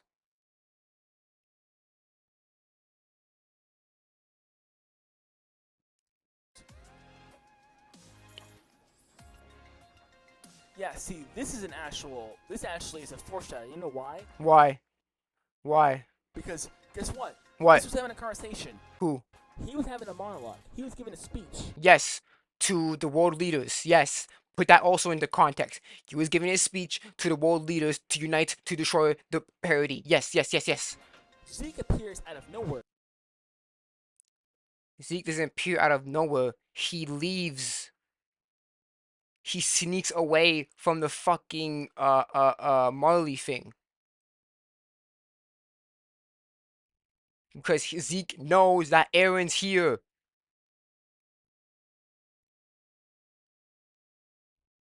And Zeke knows that the Silver Corps are gonna come here.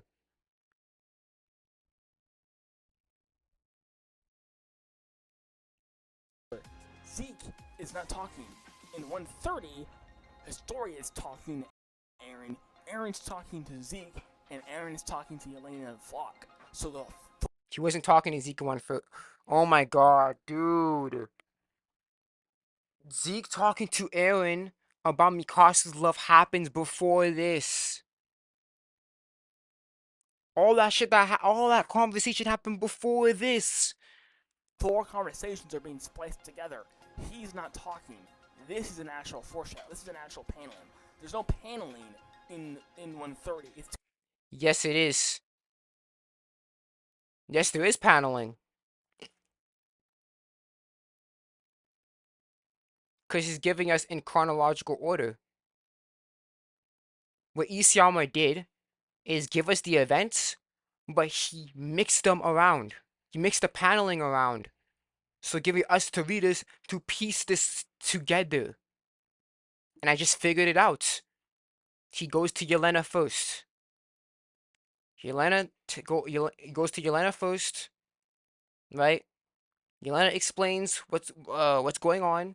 She tells Eren that the people who drank the wine were the military's top brass, which is like Rogue, Nile, all those people that were on the table seen at that time in 109. Flock is right there. You should believe him too. Boom. Next, what happens sorry, after all that shit, all that after the meeting, right? After the secret conversation, Flock and Eren go home. Eren tells Flock that we're gonna make it appear as we follow um the plan, right? And then he says we're pretending to follow Zeke Chief. Then Eren will tell Eren. Then what happens? Then next happens. He tells him his true plan. He's gonna betray Zeke and destroy the world. Bam. Ends conversation here. We go back up. Then he talks to the next day. He goes to Historia. Talks about all this. Eren tells her the same thing here he told Flock. He's gonna bring ruin to the world. Then we get her reaction. Because you're the worst girl in the world. Then, months later, this is chronological order. Then, we have So Eren, what do you think about me having a child? Then, it's this, Eren cut off his leg. And then, it's talking about the disease to Ackerman clan. I just figured out the fucking timeline here. In this flashback moment, I really just pieced it together. It's not that hard.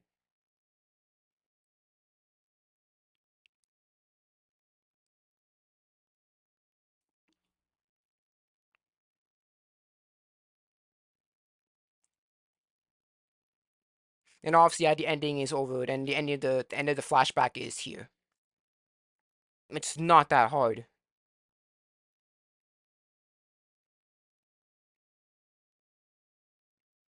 You can easily piece this whole flashback in a chronological order.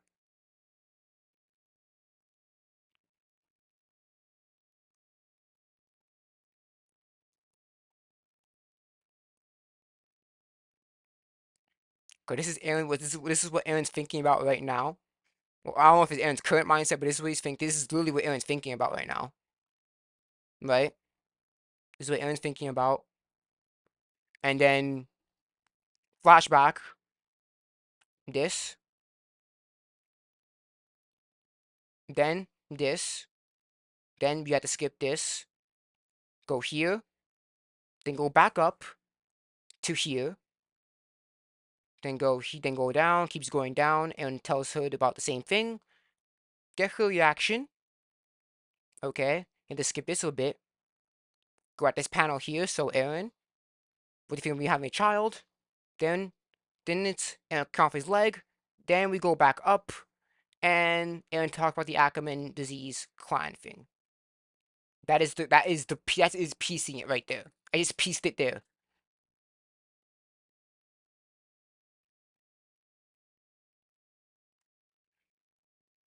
Right? After all, he's the greatest. He's the self-proclaimed greatest analyzer. Yet he couldn't fucking piece this together. I just pieced it together in less than 2 fucking minutes. I literally just summarized the chronological events of this flashback within less than 2 fucking minutes. Give me a break. It's purely coincidental and just a result. Nope, And just a result. it's not coincidental. Zeke is purposely leaving. The dialogue. Nope, it's not completely coincidental. Because if the dialogue does not matter, Eren would attack before the end, before Bully even started his fucking speech. But Eren waited after.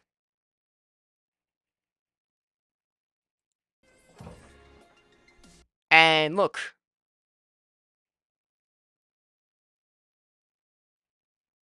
Look at that thing right here.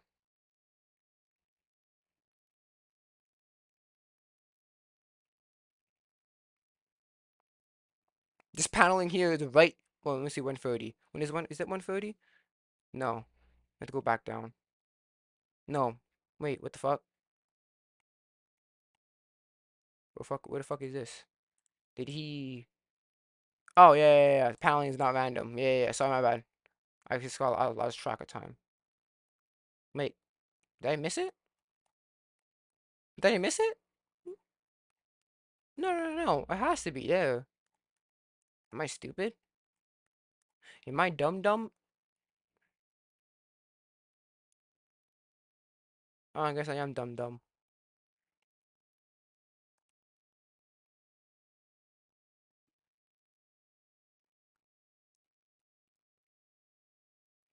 I am dumb then. Hold on.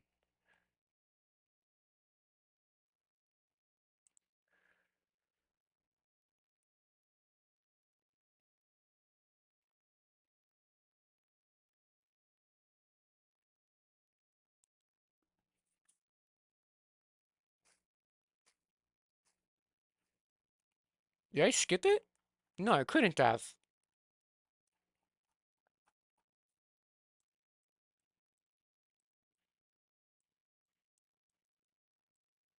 Oh, well, I know now that Blue's gonna debunk, I'm idiot. Hold on. Fuck. So the four conversations are being spliced together. He's not talking. This is an actual foreshadow. This is an Oh, it's up. I have to go back up. Okay. My bad. Right? I have to go back up, right? Oh, shit. I'm fucking stupid. I'm on that fucking 130. Dumb. Dumb me. I'm an idiot.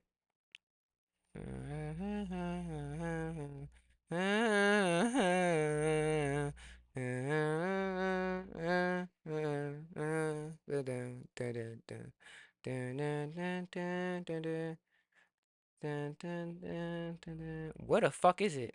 Where is this panel point? Hold on. I'm an idiot. I'm actually stupid then.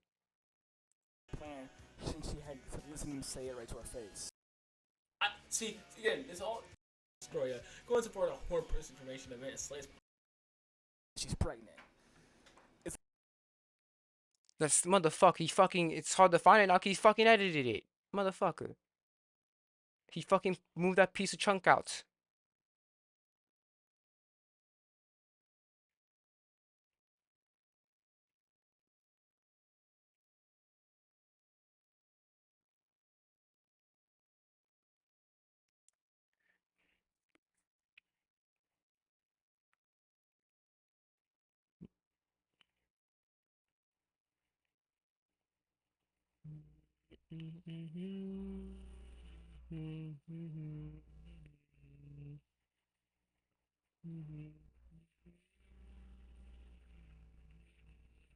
I want to see this song. Sorry for the blur. It's okay.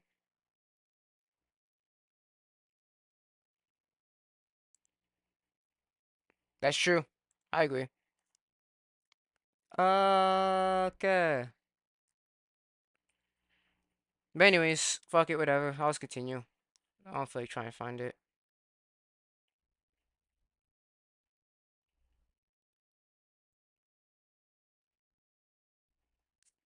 Wait, hold on.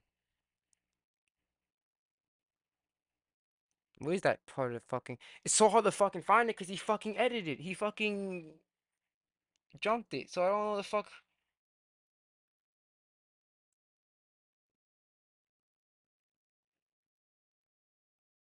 So I feel like doing this. Fucking hell. Fucking nigga.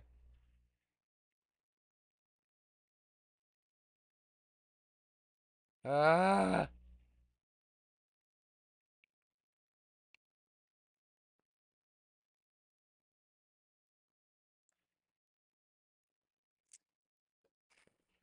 Yeah, I should have actually kept track now. Fuck.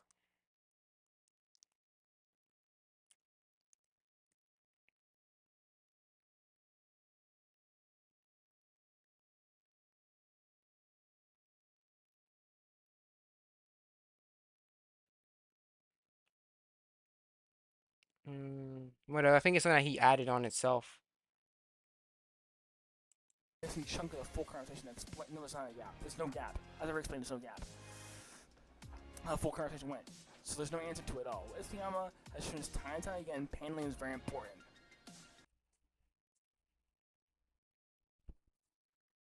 Paying attention to the link. Yeah, the link exact same. But it's hard because he fucking edited some part out, so I don't know what the fuck to catch up on. Fuck. Whatever. That's fine. Oz usually has. Paneling is very important. I agree. Yeah, it's important for you to suit your needs, Yeah. to suit your belief. Yeah, I know. I know. You're a hypocrite. I know.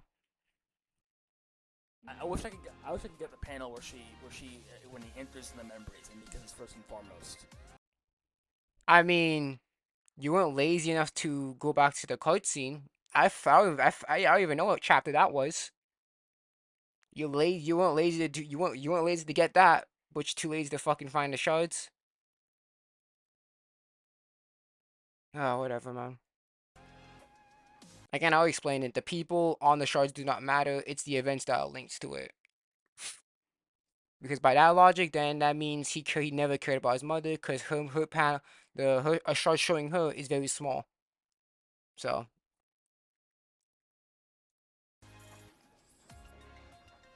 Yeah, see, this actually is a foreshadow. You know why? Because guess what? Guess who's having a conversation? yeah, it's really terrible. Eren's talking to Zeke, and Eren is talking to Elena and Flock. So the four conversations are being. I hear his dryer going off. I can hear the dryer in the background. Just is the dryer in your like? I don't get it.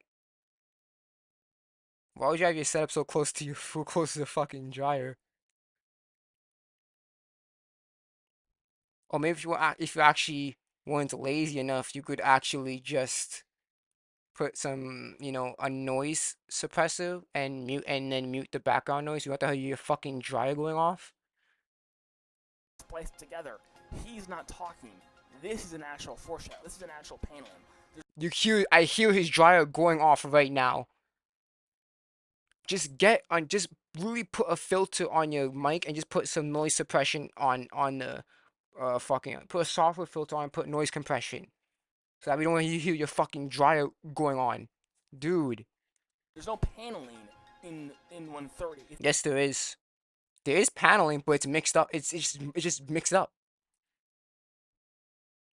It's like a puzzle piece. Isayama had the complete puzzle piece, but he's shattered it. He completed the puzzle, but he shattered it, and that's what he did.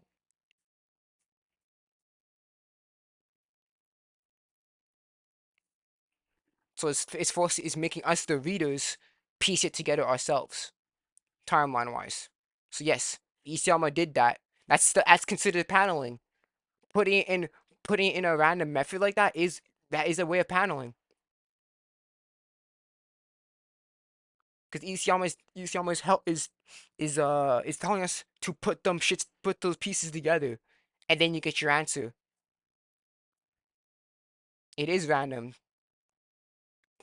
The meaning is not random, but that method there, that what Isayama did, he did that, he messed it up. He messed it up purposely like that. It's purely coincidental and just Again, downplaying it. The way that Isayama handled it is very important because Isayama could have just shown us the complete timeline. But no, he took bits and pieces out and just mixed the events in a blender and placed it on. Yes, it was a coincidental. He did it on purpose. just a result, and just a result of the dialogue. No, no, it's not. Isayama did the paneling on purpose.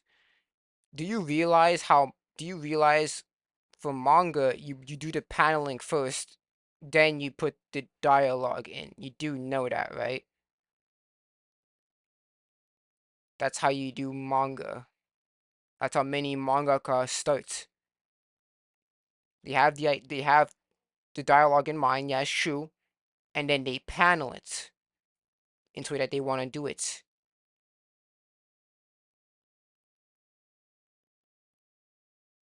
Isayama purposely paneled it randomly because he wants us, the readers, to piece those events together in a chronological timeline.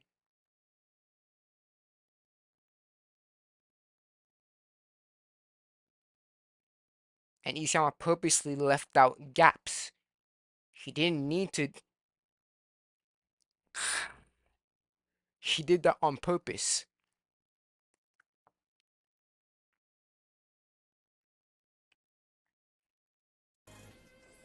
It's not coincidental. Just like this one here. We show the opposite here.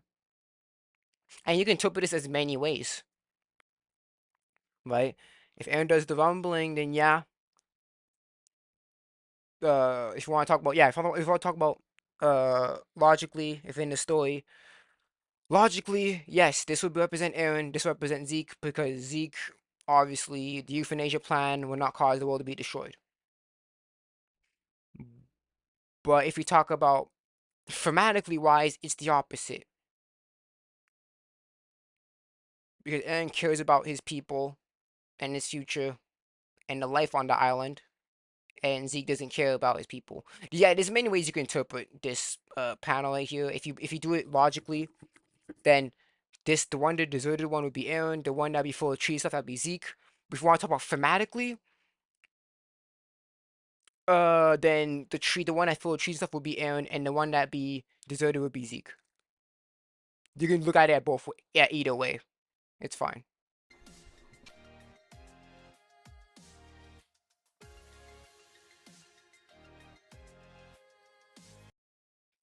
Panelings at random.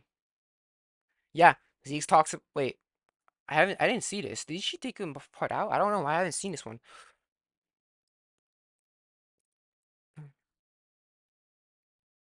Oh, that's the.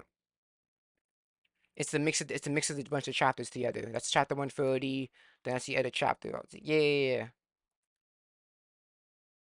Panelings and random. Yes, it's true because when Zeke's talking about Mikasa's love for Eren, he thinks about Historia. We all know that's Zeke's. Yeah, that's true. It is. Yeah, I know the paneling's random. If you want to talk about paneling, we can talk about panelings. Look how it's come. I have so many examples of movies for being showing the panels, even in the anime, the music. We're actually let's get that scene. We're talking about panel, not music. She didn't say anything about music yet. Right now, focus on what's here. Paneling. She wants you to focus on the paneling. To show you that Iseon did this on purpose. Let's get that scene. Let's get the scene since paneling's important, especially since it's in the anime. It should be more powerful. 皮肉な話だと思わないか、エレン。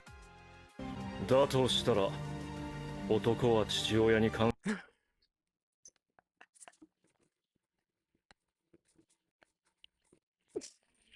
Bro, your CPU cannot handle watching a fucking video. Just show us the panel, please.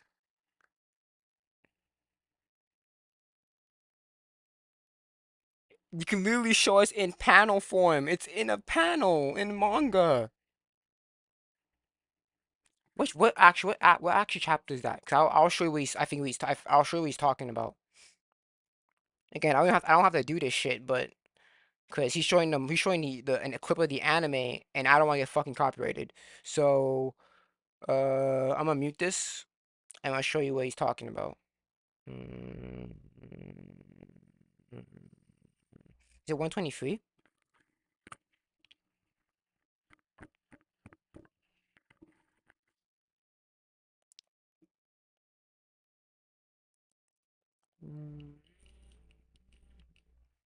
No. Zeke and Eren go back in time. Manga. I'll put manga.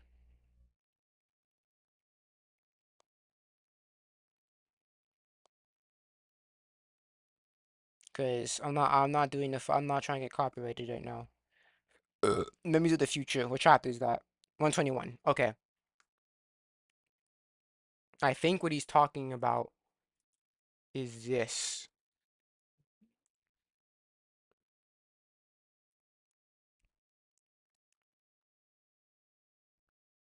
He's talking about this.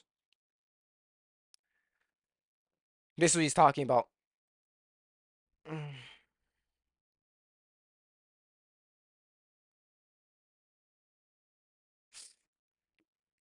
So I'm just gonna skip this because I don't want to get fucking copyrighted. Like already done already. So I already showed you. We go back onto your thing? No. Alright. Oh. When Mika's on screen, the music cuts out. Again, she's talking about the manga here. Did she talk about any music? Did she say music was important? She's talking about paneling. If you want to disprove her, you should have gotten the manga panel. Not the anime, because now you're talking about music. What about the paneling?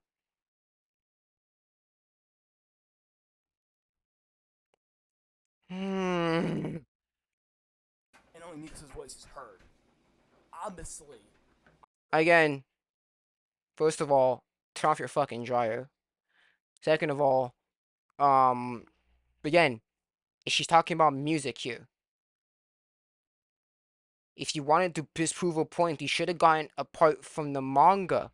Because she's saying paneling's important right now. Not the music.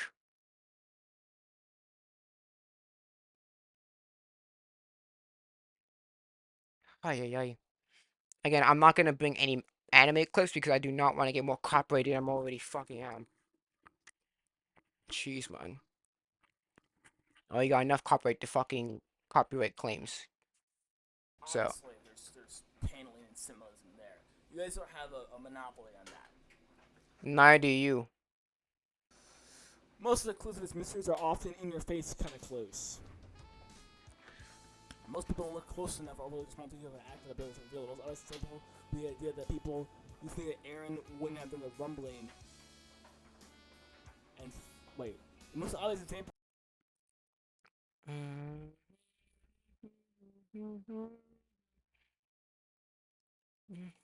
Yeah, it's here.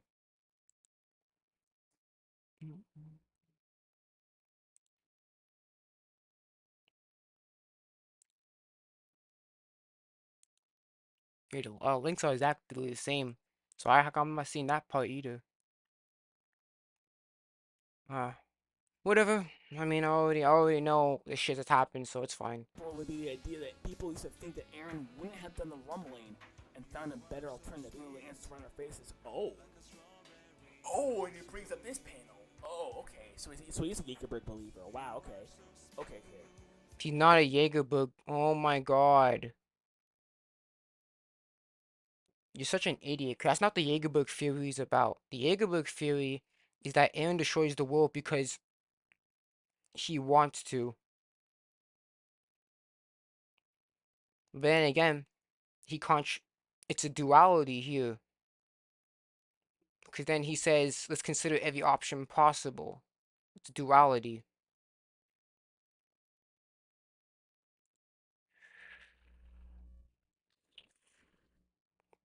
That is interesting. I remember. I don't know if you. Wait, hold on. I want to see if the one that I have is the exact same. Because maybe it's different. Because I don't have that fuck. I don't think I have the word type of thing. Or maybe I do, but I just skipped through it. I don't know. Load up. Thank you.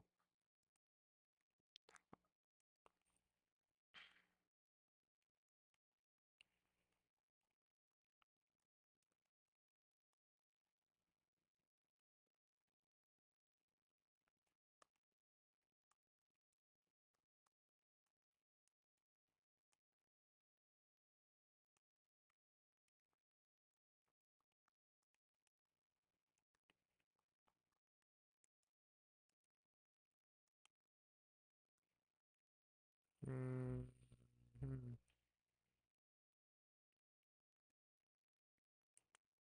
Whatever. Alright. Doesn't matter. I can still fucking debunk him for just seeing his thing. It's been a long video, but a long series. But if you remember way back at the beginning, It's not very long. It's not very long. It's only long because Isayama did it monthly. If Isayama did AOT weekly, it would have ended years ago. The manga would have ended years ago. But it's the fact that Isayama did this monthly. That's why it's long.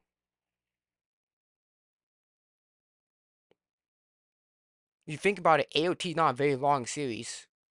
It's only long because Isayama did it monthly. Now if you look at something like One Piece, that is long. Because that has over 1,000 chapters and Oda is doing it weekly.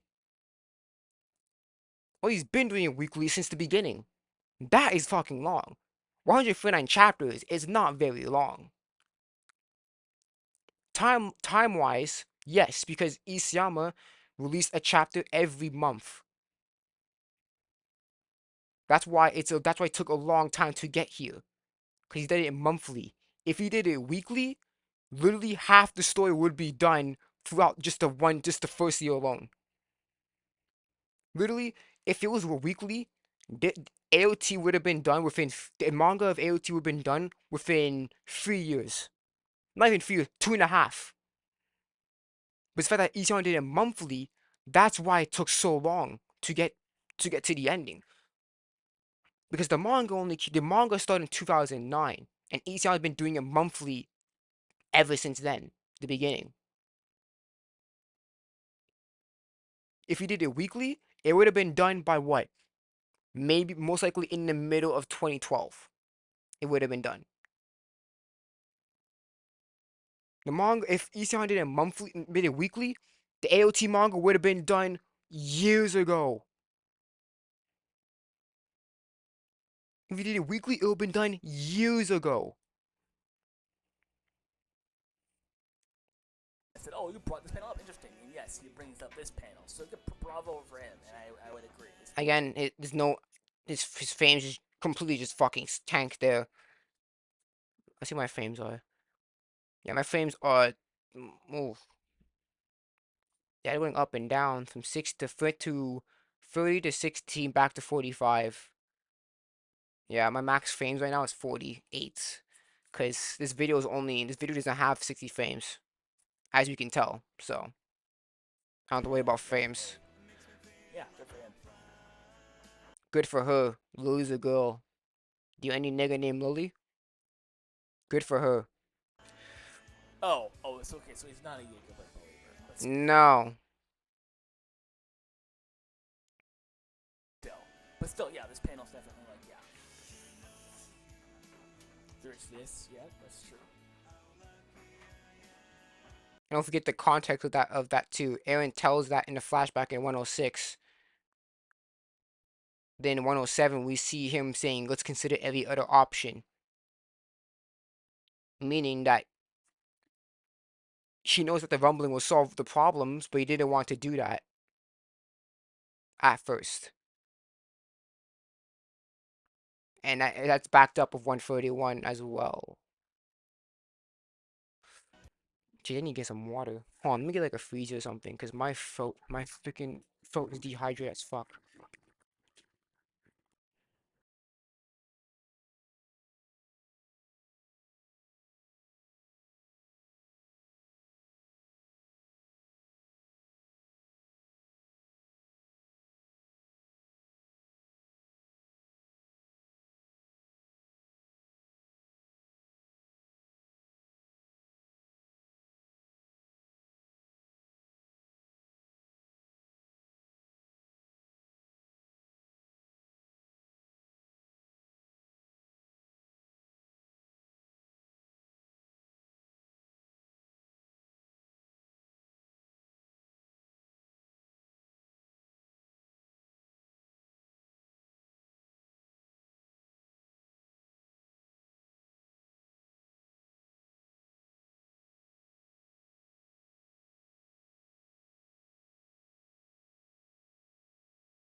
Alright, I'm back. I got a freezy. I can't use my water bottle because my water bottle is filled with fucking leftover gamer subs juice. So I need to wash out my water bottle. So I'm using a freezy for now.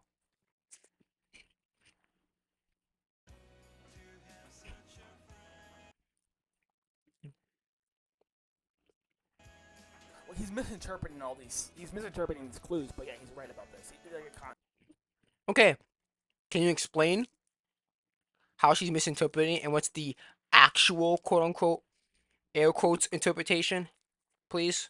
Are you gonna explain it or no? You're not. concept he's right about. But he's misinterpreting the meaning. Nope. So, see, he misinterprets this. She. Her name's Lily. She. He misinterprets this. He misinterprets this. What? Again, his frames are dropping so hard. It's so. What is she misinterpreting? But then he can interpret. So then he goes and he misinterprets the Historia panels.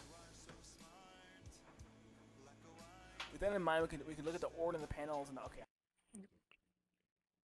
Again, honestly, his frames are dropping. It's hard, so it's so hard to understand what frames what panels exactly what he's talking about. Maybe we should actually describe what was in those panels. Yeah, I already discussed this. I already discussed this. We can skip all this. Why? Why skip it?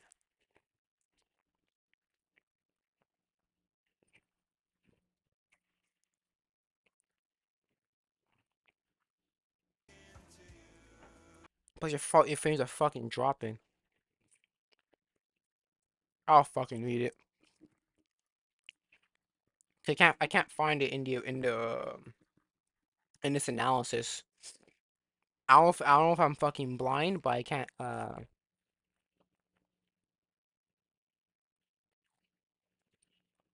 can't find it right now.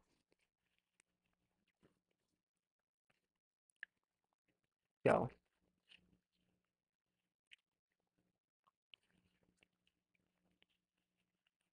am I missing something? Maybe if I restart, maybe it'll be there.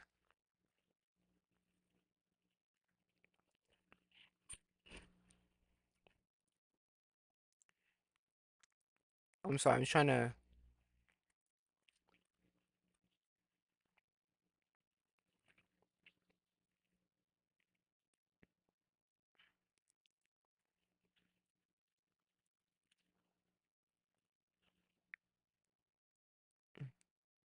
Maybe it's in the bonus section.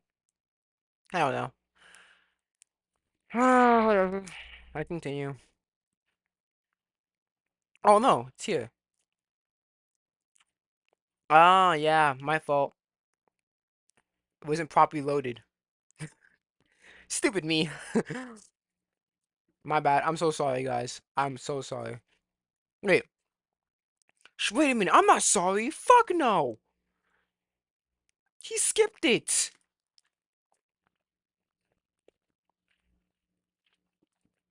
Okay, fuck no. No, no, no. I'm not. No, no, no, no. I'm not paused. I take that back. Because we were here. Eren's duality. We were here. And then somehow we skip all of this to come over here on the paneling. Oh, no, we skip all this to come here.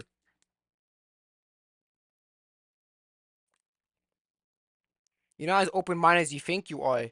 Because you know what? You actually would have read all the shit before. But instead, you edited that part out.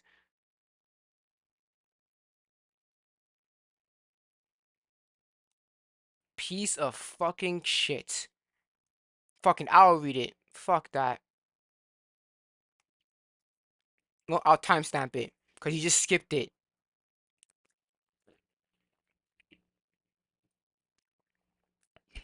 He fucking skipped it. 203.0. He fucking skipped it. Fucking dickhead. Fuck you. You fucking skipped it. Okay, so I wasn't wrong. You just fucking skipped all of this to go to the fucking paneling part. You skipped all of this to go here. Bro. Already unreliable. Already not open-minded as you say you were. Okay. Well, I guess for the rest of the stream I'll be reading this. Because this asshole decided to fucking edit it.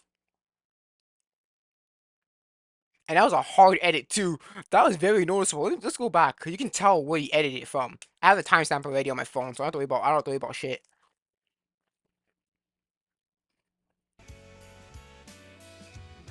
Let's mute it. Oh, Fuck it. Mute this, cause we're not focusing on this.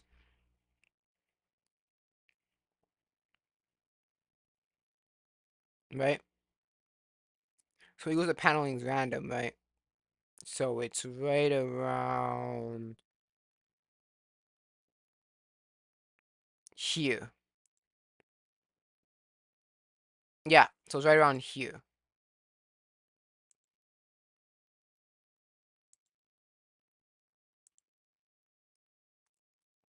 Okay, I'm gonna mute.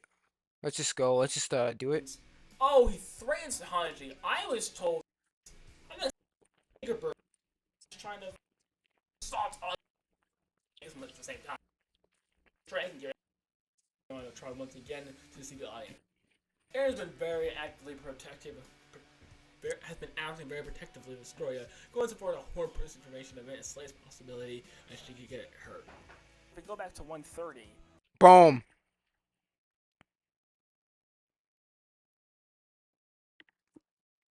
And we know he was here. So, timestamp this one. 157:39. Let's go back. Information event and Slay's possibility that she could get hurt. If we go back. Boom. 157:38. That's what he cuts. That's who he cuts out. And that's where he edits that part out.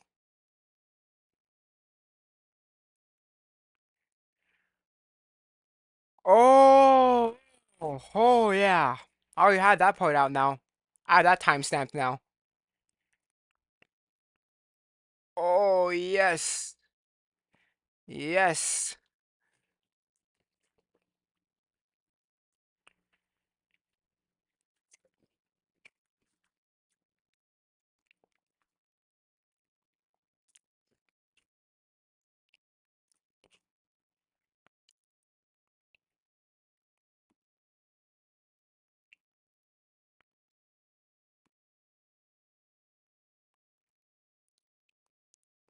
He edits that part out. Cause look, Back to 130. look. Look at them flock. Our plan with Eren's response story with a great plan. Right? We must understand. You want proof that he skipped it? Important. You want to see that he proved it? You want to see that he skipped it? Because Talk about paneling here. She needs to talk about paneling. Look here. So he started here. The next jump skips all of this. Skips all of this. Skips all of this. Skips all of this. Skips all of this shit to go here.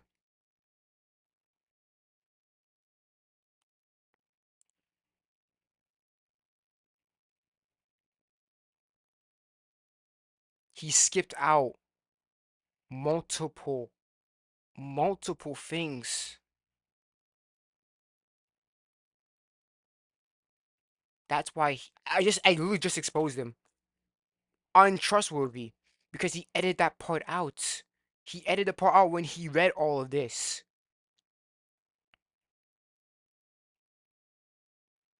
Because it doesn't match his mindset, so he ignored all of this and went to the paneling. Because you know why? He doesn't have any arguments against any of this stuff here.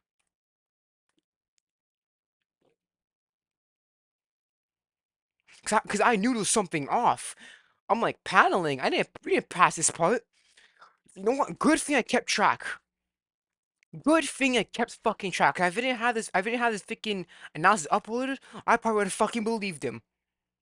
Probably. I probably have any counter arguments against this. But look, he skips all this shit.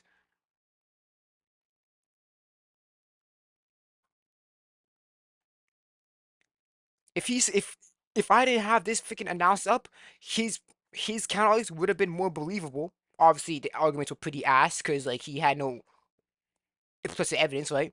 But he skipped how many things?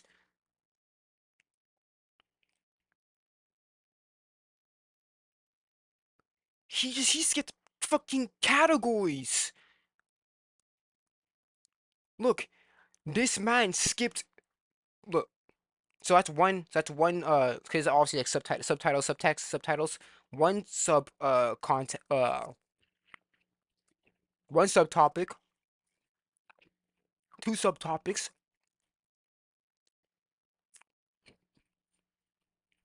This man skipped a whole subtopic.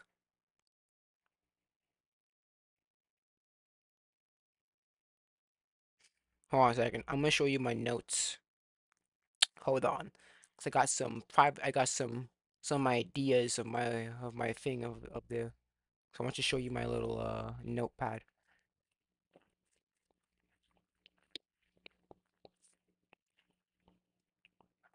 Oh shit, it's not linked to the iCloud yet. It's loading.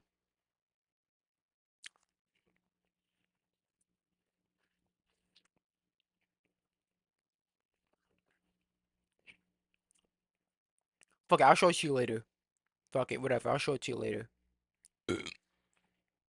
Cause right now it's linking to my I had to make a whole new notepad. Not notepad, but note thing. And my iCloud just catching up. So I don't think I can show you guys right now, cause since I'm streaming and shit, it's gonna it's gonna show it. Sorry. I apologize. I'll show you guys like next time. But I guess I have to read all this then, because he skipped a chunk of this out.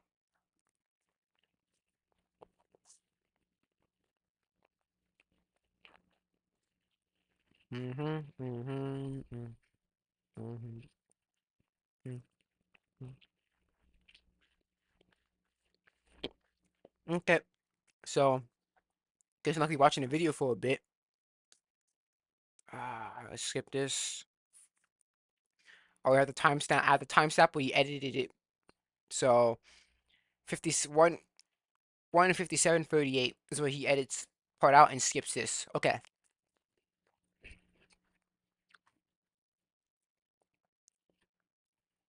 Let's read. Eren had been acting very protectively of Historia, going so far as to hoard precious information if it meant the slightest possible that she can get hurt. The next big case of this happens in the flashback of chapter 106 and 107. Eren has been eyeing the key to activating the founder, and we don't know how long he would have kept this quiet for. Perhaps to his grave. Possibly.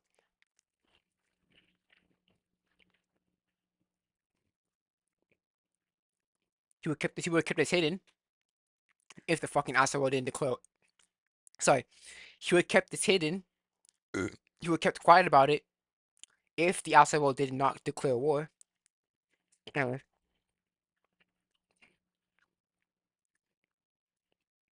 what changed his mind? What made him finally reveal what he knew? It's Zeke. Zeke reveals that he knows how to activate the founder, confirm what Eren already knew. Yeah, chapter 89, he pieced it together. In chapter 89, the how you activate the founder is that he didn't it wasn't confirmed until Zeke did.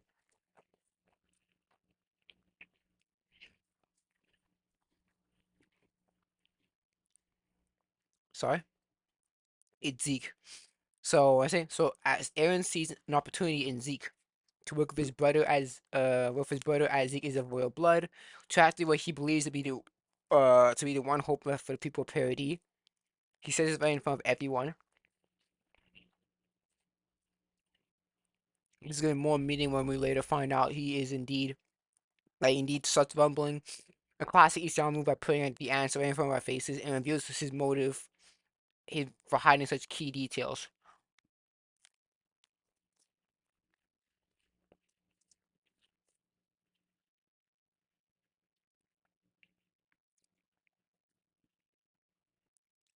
I mean, at this point, he doesn't believe. He knows.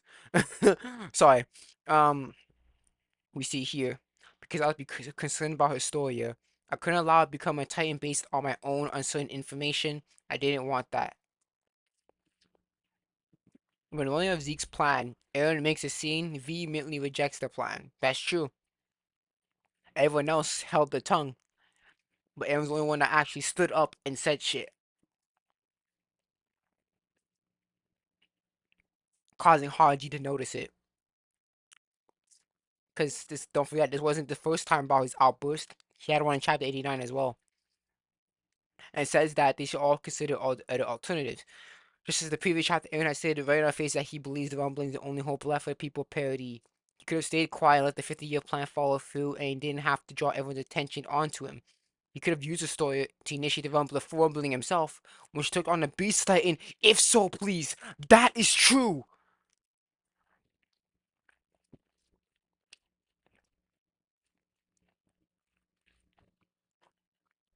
That is true.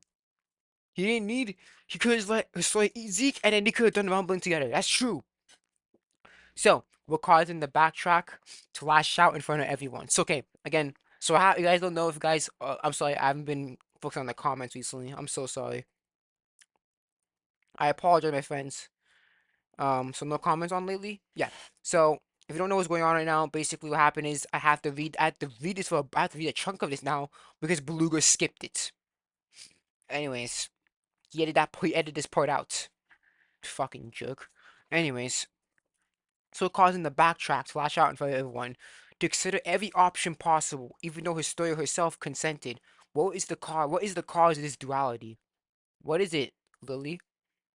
Just as Eren predicted and feared, the panel from chapter 89, where Eren has questions the scout will put Historia in danger, which we know is true. Historia's safety will be compromised, and she will be put in the line of fire in a case of not titanization, which is something he had tried very hard to avoid. Yes, he did. Even now, as the information is clear and that he was correct on how to use the founder, he cannot accept Stoya taking on the Beast Titan. That is true. It is questionable that Eren cares for Stoya, and one could argue that he cares for all of his friends equally. Yes. That if someone like Connie or Jean was put in the same position as Stoya for the 50-year plan, he would do the same for his adders. Yeah, exactly. It is unquestionable. It's unquestionable he cares for Historia, and one could argue that he cares for his friends equally. That if someone like Connor G was put in the same position as Historia for the 50-year plan, he would do the same as he's doing it right now. That is true. He would, it isn't. That could have been Armin in Historia's position. That could be even Mikasa in Historia's position. He would do the exact same thing. That's true. We're not taking it away. We're not taking it away from. That's true. Oh, okay, yeah. So you do the same thing as right now. If you take away the development Eren and Historia had in a relationship in the during the uprising arc. So it's not the question if he cares for Historia or not. It is this: how far is Eren willing to go to ensure her safety? Yes, that is the big question. How far is he willing to go to protect her? Yes, that is true. Because we obviously know that if Mikasa was in Historia's position, if Jean was in Historia's position, if Armin was in the same position as Historia, he would be standing up for them and doing the similar thing he did for Historia. That is true. That is unquestionable. We're not debating that. That is objectively true. He would do the same thing no matter who is in that position. No matter which friend is in that position, he would have done the same thing. That is true. He would have stood up for them. That is true. So, the main question is how far he's willing to go. Okay. In chapter 130, Isayama shows us how far Eren's willing to go, and we'll get to that soon. And what about Historia? How does she feel towards him standing up for her? Well, Isayama follows a pattern. I have it right here. Imager. Imger? Imger? I don't know how I say it. Oh, it's Imagor? Is it Im Imgur? I don't know. Imgur? I don't know. Something like that. Imager. I'm gonna say it like that. Each follows a pattern, which is here, for how he makes women feel towards Yeager men, from Dina and Carla to Grisha to Mikasa towards Eren. Grisha stood up for Dina and saved Carla's life. Eren saved Mikasa's life and stood up for Historia. Yeah, it's true. If you want the full thing, this is it right here. Right here. Eren saves Mikasa, Mikasa cries, and Mikasa falls in love. Grisha saves Carla and her family. Carla cries, falls in love. Later on, falls in love. So yeah, it's a bit blurry, but I just want you to show that it's also for the Mikasa thing too. And then for the Historia case, it is here. I guess you want a better conclusion here. Right, Grisha stands up for Dina. She cries. Same thing here. So with this interpretation, you can with this parallel, you can uh you can conclude that she falls in love with Eren at this moment. But then again, 149 destroys it, so whatever. But and even look at this.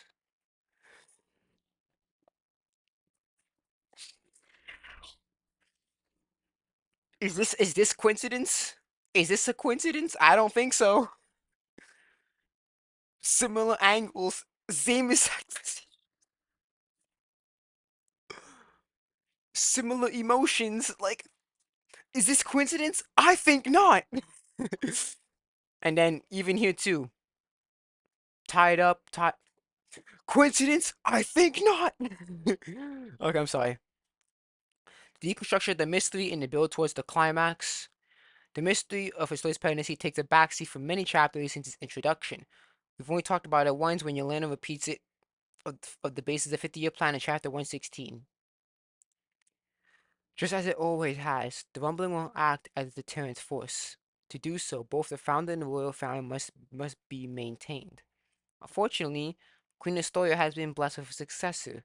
So long as few subjects of Ymir inherit the fountain to that until that child passes from this world, do you think that's foolproof? And we find out it is foolproof. No, well, sorry, it's not foolproof. Sorry. I'm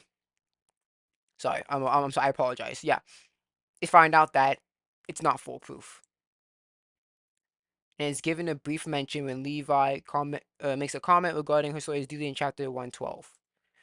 Even if her story is prepared like she says she is, we feed the Titan to her next. We just need to wait a few months for her to give birth. Given the nature of her pregnancy, is what she is telling Levi, and by extension the military, the absolute truth. There could be more to it. Could there be more to it than that? That'll be answered soon when chapter 134 makes its debut. Sorry, I said chapter 136. When chapter 134. I'm sorry. Still chapter 134. If I made that mistake in the previous streams. After over a year since the pregnancy's debut, Historia's pregnancy takes the spotlight in chapter 130, the chapter revolving around Eren's POV. That's true. Bear in mind, this is his last POV. His last POV was in chapter 90, revolved around protecting Historia, and Isayama follows up on that hanging thought. That's true. Shit, my throat's fucking dry, man. My neck's throat's hurting me. That yelling, man. That yelling. Damn. Before chapter 130, there were only two people that who confirmed to know the truth of Historia's pregnancy, herself and the unknown character introduced. Eren, no matter how much he cared about her safety and her pregnancy, appeared to be excluded from the people who knew the truth. So far, other than his protected behavior shown in the flashbacks, we haven't been shown if he's directly involved in knowing the nature of Historia's pregnancy. That is until we see his POV that he's been talking to Historia in secret on the farm turned orphanage. It is here in chapter 1 where Isayama answers just how far Eren is willing to go for her. Hmm. What the most reliable way to make sure the island is honest? I'll go with it. There's no way you stood up for me back then, Eren. Everyone helped me if you were not for me. They want you. Oh yeah, yeah. Okay, so okay. Uh, well, I think Historia says this, not Eren. It's Historia that says this because Eren's still quiet. We see Eren. We see by his face that he didn't say anything. He's processing what Historia says here. But yeah, Historia says this. She's going along with it. He's like, nope, for you, maybe for you, but not for me. Then key here, I won't let them do that because you're the person that saved me. And then yeah, and then in chapter 70, we see her having fun with the kids. We see them bring the stuff to the orphanage. One of the reasons why the story made sense to come clean was to do this. And then, uh, it's not is it, it's circled here. No, it's, yeah, so let's just say circled. It's highlighted here. Shifting underground started to smile recently. What we're doing here can't be wrong. Yeah. Okay. Chapter 140 is chapter 70. Yeah. I think before I continue on, chapter 130 is a direct callback to chapter 70. Specifically, the beginning part also takes place on the farm to an orphanage, where Eren explains his story's reasonings to Jean and Armin, and even tells the story that she's amazing for what she has done for the children.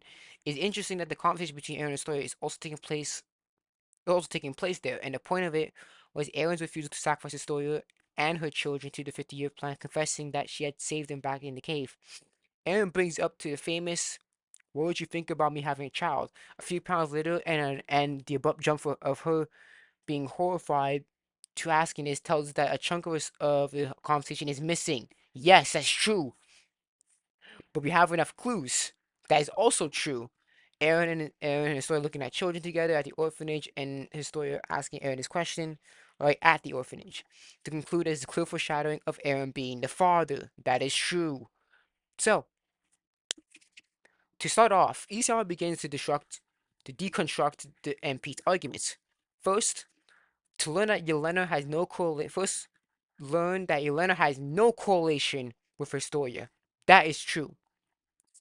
Yelena has only spoken to Eren about the MPs. That's also true. She didn't know that Flock was hiding behind that door. That is true. The wire panel is already in place, so if Zeke was ever in any danger, then he only has to scream. That is true, because at that time, when Eren talks to Yelena, the MPs already drank some of the wine. So they're already screwed. The 50-year plan already broke. That's true. So, Yelena has only spoken to NPCs. What was I? What was I? In other words, Yelena has no need to even talk to Historia because she has a plan in place. Yes, and they succeeded because the top brass of the military drank the wine. Yes, because he has a plan in place. There are no plans that directly imply that two even talk together about her story's planning at any point. That is true because that panel in that 109, the hooded figure was just Rogue's imagination or imagination of the hypothetical of Yelena talking to Historia. So, Eren, the way to save both the world and Eldia is the euthanization plan. Seeing this through is the only way. The only ones who drank, keyword, drank, the only ones who drank the wine spiked the spinal fluid are the military's top brass. Yes, Pixis, Nile, Rogue, all the people that stand at the table, that's true. Are the are the military's top brass, the ones who try to stop our reforms. Zeke believes in you, and you should believe in him too. Then we find out that the person who actually won the story of the MPs was not Yelena, but Eren himself. Chapter 130 answers this. We suggest whether they fight or run. He's the hooded figure that Rogues expected, not Yelena. Yes, that's true. Because Yelena never was any hoods. So, I guess I'll gotta read it. So, but if she got pregnant, she wouldn't have come to a, she would have become a Titan after she gives birth. Someone told her the truth. Here, the military police brigade is moving forward for a plan to turn you into a Titan and feed Zeke to you now that he's here on the island. Our only options are to fight the MPs or to run away.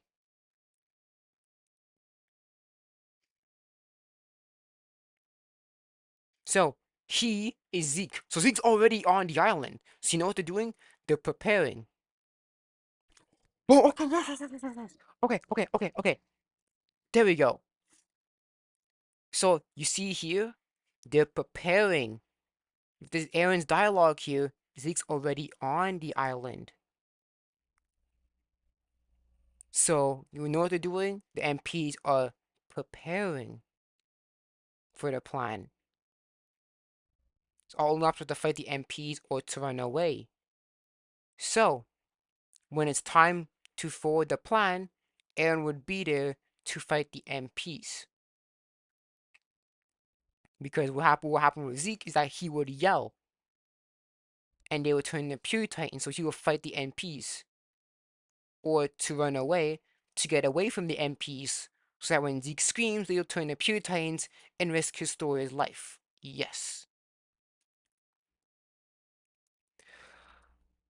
Oh my fucking damn, my throat is hurting me, man. All that yelling before got me fucking my neck hurt, my fucking vocal cords hurting. So what if she got pregnant to protect herself from titanization? Maybe that's what she's talking to Eren about? Well, if you consider the fact that Eren knows the wine plan is already in place, and that he and Falk are gathering a militia, an army, yes, and says that he and Historia could run or fight, why would Eren accept the plan to get knocked up? There's so many options available to Historia for protection. There's so many routes for her to take. There's also this to consider. Childbirth is a big enough threat to her life already. That is true, right? Because don't forget, they don't have technology that we do. They don't have modern technology. And people in the Middle Ages, one of the leading factors of death was childbirth complications, was pregnancy, yeah, childbirth complications. Okay, Historia is small and petite. Yes, she is. She is not even 5 foot, according to the guidebooks. But again, if you look at the paneling carefully, she's like the same height as Peak, and Peak's like 5'1". But yeah, she is short. She is short. Okay, so Historia is small and petite, so she's already putting herself at risk by getting pregnant at all, which completely contradicts her wanting to protect herself. So she could possibly die the most ironic death in the story. Yes, considering that her whole story had to her development and overcame her father by refusing to walk the path he intended for her, while she did then consider repeating the same mistake of her mother. Right? Your mother had your mother had you because she thought if things went well, maybe she becomes the master's wife. But your existence was a disgrace to his subjects in the assembly. Everyone wished she had been born, including your daddy here. Yep, that's Kenny saying that. Why was she bringing child into this world is it isn't born out of love, just like she was? Wouldn't it mean for the child they found out the only reason they were born was not out of love because their mom wanted to protect herself, and that their father is the one that she finds most convenient? Mm. Considering Ision's numerous critiques on AOT's parents using their kids and not acting like actual parents to their children. That is true. Karina, Mr. Karina and Mr. Leonhardt. I'm sorry, I was a terrible father. I put you through so much suffering. Karina, sister, all this time I've used him as a tool for revenge. I have never acted I never once acted like his mother. The fact that Historia is one of his favorite characters. Okay, so there's the source for the first and second image. Tumblr. Shit, no, my bad. Fuck, mistake that. Mm. Tumblr. Oh, I need to sign it? I need to sign in? Fuck you, I'm not signing to fucking Tumblr. Whatever. That's fine. I'm not gonna sign in. Fucking hell. Oh, we hear you create characters whose development exceeds your own expectations. It is the role of Krista, the fellow cadet of Eren and Mikasa. She's a kind-hearted, petite female soldier with a lovable face. For the sake of the series' commercial value, she's the first one I treated more as a Mo character. What's a Mo character?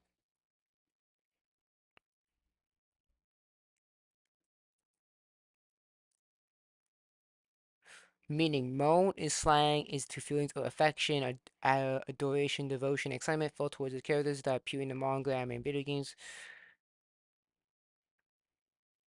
Oh, so basically like typical innocent, cheery girls. Okay. However, I never felt like she lived the superficial life of a plastic doll. So the more I drew her, the more I actually became more annoyed. Back then I thought, why don't I just go along with the flow? Why don't I just go along with the flow and utilize this feeling within her identity? Since she lived as an unwanted child, she's always obeyed what everyone else told her. However, she's also gradually affirmed her independence. I illustrated her using this direction. Ultimately, her character design actually ended up melding perfectly within the story. Even though you said the character designs come first, but can I delete a Tumblr account? In that case, I'll just create a Tumblr account and delete it. Fuck it, let's do that. Fuck it. I'll read this first though. Krista happens to plot. Krista, Historia, when I first started kicking no coaching, a lot of characters appeared early in the story. But in order to ease the plot progression, I decided to make sure that the main 10 from the 104 were thoroughly designed no matter what. At that time, I thought there should at least one Mo style character. I thought that to make Maze appear happier, right? With this in mind, I decided to draft Krista as the perfect, somewhat vacant character that only had a quality of being cute. He chuckles a bit. Hence, when I first started drawing her, I didn't feel delight at all. However, as the story expanded, Krista's ambience actually became her personality. From the surface, she's a pretty character, but possessed no individuality and had a hollow heart. Gradually, she evolved that initial persona by simply fulfilling what was required of her, and that evolution also helped enrich the story now that she is one of my favorite characters. Ah, that's true, because Isayama, at first, he really hated, uh, he was annoyed. Yeah, look, he's annoyed. He didn't really like drawing Krista. But then as the stories expanded on her, as he expanded on her character, he started to like it. Similar to how at first similar to at first back in chapter 51, I think. Back at that first at the cabin, Eren said, "I I didn't like your persona. It was creepy, really." But then, as he saw more and more about Historia as a normal yet absurdly honest girl, he started to like that. What's here? I'll show you. I'll show you what I'm talking about. I'll show you what I'm talking about. I'm not saying my ass.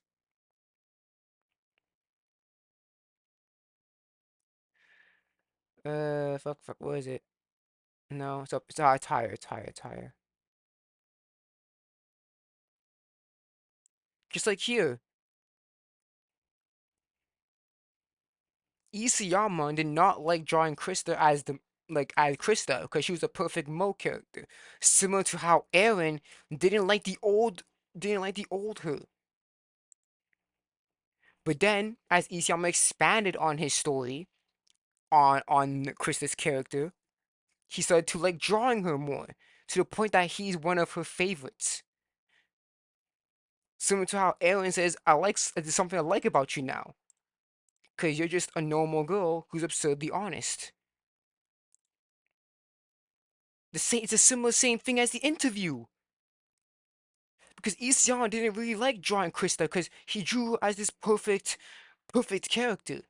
But as he fleshed out her character more human, to be more human, Isayama started like to draw her more, to the point where she's one of his favorite characters.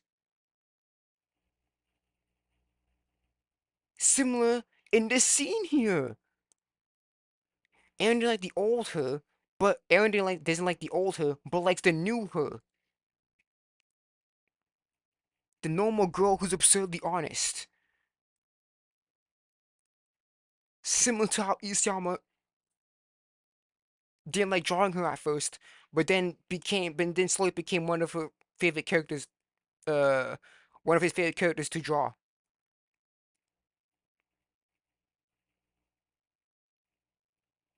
Sorry, I'm like sorry if I'm like I'm not sorry if I'm like trying to like doing like a lot of stopping a lot because my throat is very fucking dry. It's like fucking almost 4 o'clock in the morning, and I have like my water bottle. I need to wash it out because I just like leftover juice in it, and then I just ate off my freezy, so I have like no other things of getting anything, getting any juice or any liquid here. So. Yeah, same thing here. What Isayama said about Krista and how he like drawing her, then becoming one of his favorite characters to draw is similar to how Eren didn't like her Krista persona at first, but then he didn't like the Krista persona, but then likes the real Historia. Similar here. Ugh, sorry, my throat's fucking dry. Uh, should I make a Tumblr account for the sources? Fuck it, why not? Uh, okay, let me just um put the image here because I don't want you guys to see my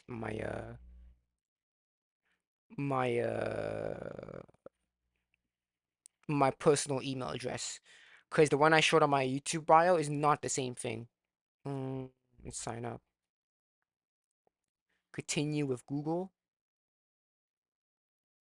Yes, that's my name. When's my birthday? February. Oh, sorry. It's gone. It's done now. February. Yeah, this is my birthday, by the way. February 10th. Alright, let's continue. Blog name. There. Pred. Some beach time username? Fuck you. Pred. There. There. So someone beat me to that username? That's a good one, but it's taken? Fuck you! Someone take that? What? There.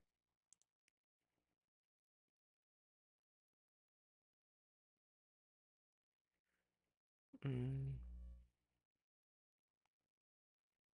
Yeah, it's a translation. Yep.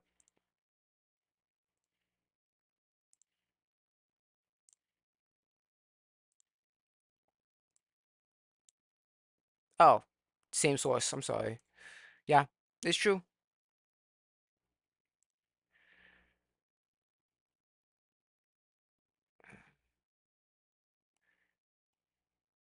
Yeah, this is the whole interview. If you wanna read it, then yeah.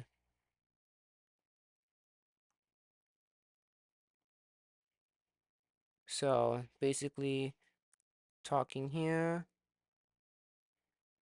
He won the rookie award.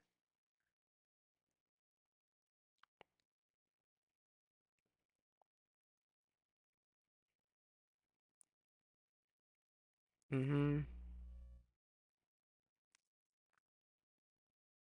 Mm-hmm. Yep, right here.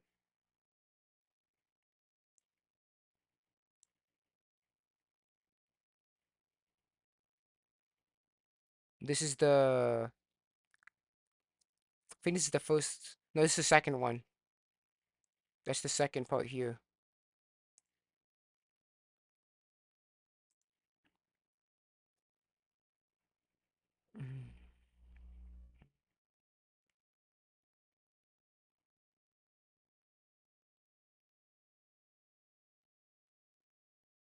Mm. It's currently is Rhino, yeah. Mm. Where's the first half? What's the question here? Who did you create characters whose development exceed your expectations?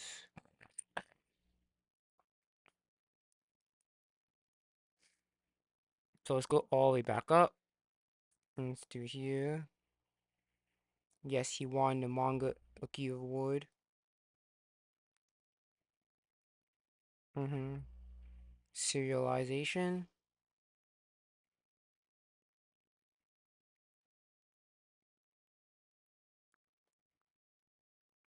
Mm-hmm. Creating characters. Oh, sorry. Uh, Yeah, so this is the second half. Where's the first one?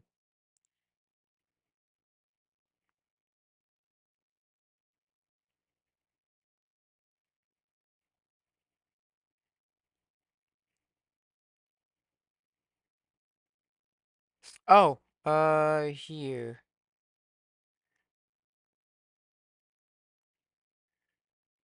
Okay, what's this? Yokai. So I'm kind of going off topic. Monster, humanoid monster bam. 1968. Free yokai. Cool.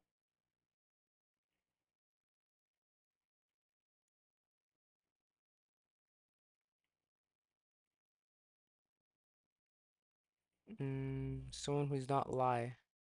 Yeah. So sad. Um, what's that question though? We hear you have criticisms of others see your own expectation. What is that part? Because the second source, the second part's here, so the first one has to be here somewhere, unless I'm fucking blind. Mm.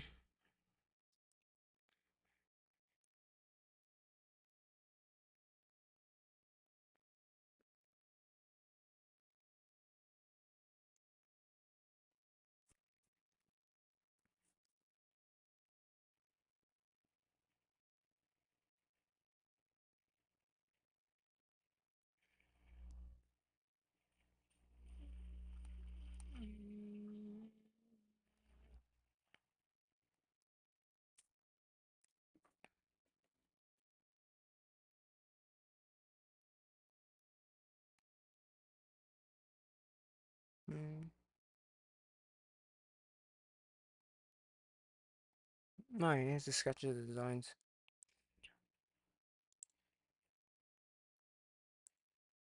Well,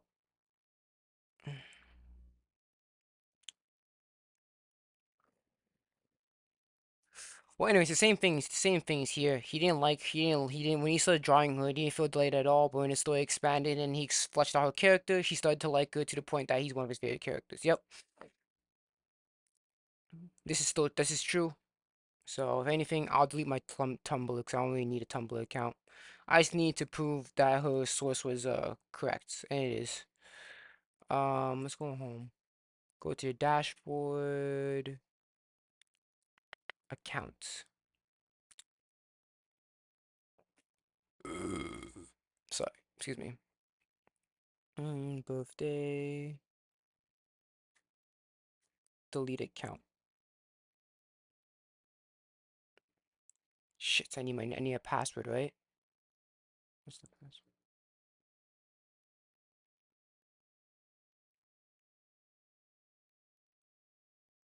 Okay, I need to set my password. Okay, sorry. Okay, let me just set my password for a fucking bit. No, I'll just do it. Cause I used my Google account to connect to it.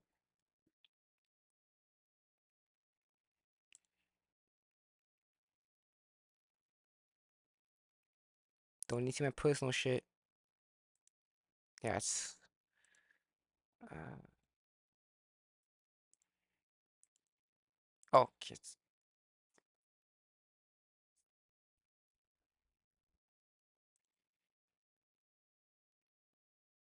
Yeah, I was just searching up capital. Tumblr reset new password.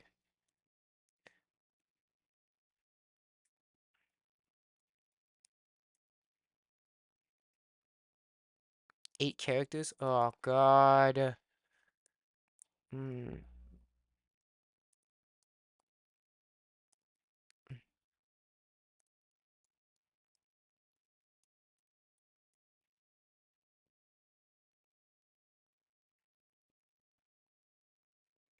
Oh my gosh, something's more unique? Fuck off, man.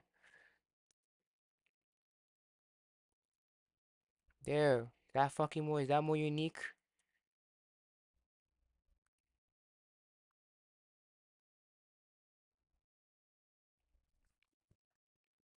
Okay, how do I put more unique one?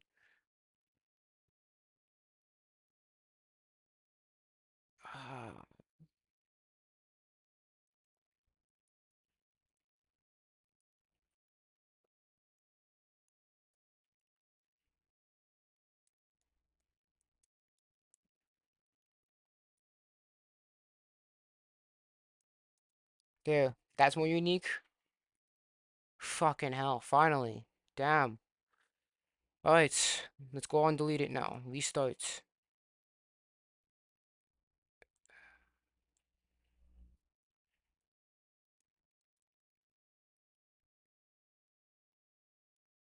So I only need a Tumblr account. Alright. Delete account. Put my Gmail.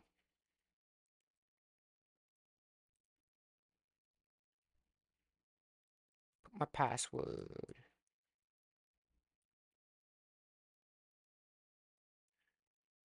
Delete everything. Alright. Alright, I delete my Tumblr account. It's gone.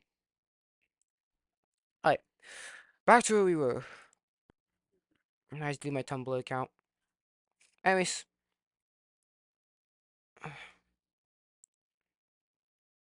Whatever. We already know this is true anyways. Take a close look at the link. Oh no, it's two different links. Fucking bloody hell. It's two completely different links. Ah, let's sign in again. Ah, let's logging in. Ah, because I proved this first. I proved the second image is true. Now we gotta prove the first one is true.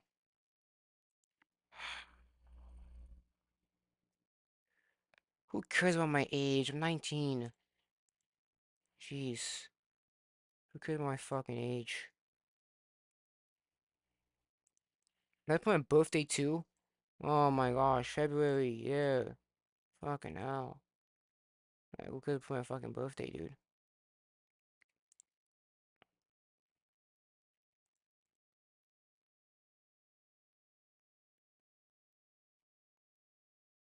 Okay, so we're back at it in Tumblr. So this is one that we read, right? This is the second source. This is the link to the second source. So we're gonna read the link to the first one. So, which is this one? I thought that two in the same. Mm. That's like fucking Ryoko Matoi from Kill la Kill. Anyways, um, down here the translation. Part one, two, three. This is part two. Oh, it's just continuation. Okay. Uh, how you cultivate your characters? Okay, tier. This is true. Alright, yep. Both sources are valid because this is from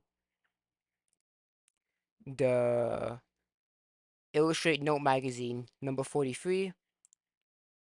And this source is from Weekly Shonen Magazine 2017, issue number 41. And then it updates it on and then the two people, which is the two people who translated, which is Sinues and Fukushu, they updated it and translated on their own. And this is the time this is the time that they updated it. But this is the source. Weekly Shonen Magazine 2017, issue number 41. And this is from Illustrate Note Magazine number 43. So yep, both are valid because those are both publishing magazines. Okay, now let's delete my Tumblr again. Ah, gotta do it all over again, right? Luckily, I saved the password, so I don't have to worry about it. Let's just get settings, send the password reset, do it all over again. Let me do my phone, much more easier. I'll do it on my phone.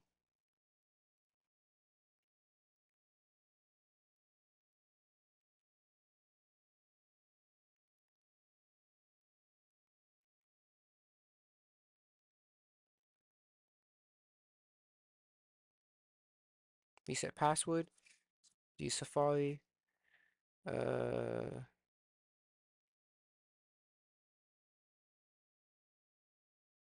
Whatever, just use strong password. Just copy it then, right?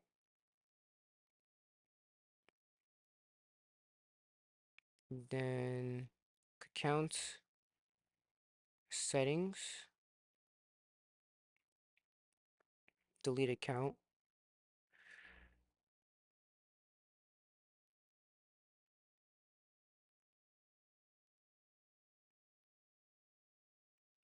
Shit, that's the issue. Fucking Apple didn't consistently give the same fucking password. Should have saved it.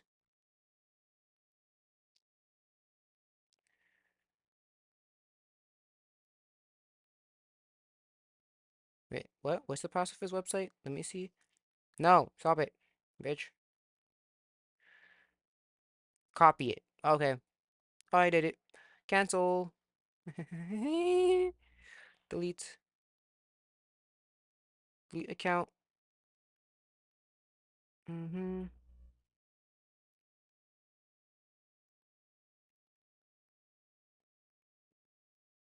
Copy.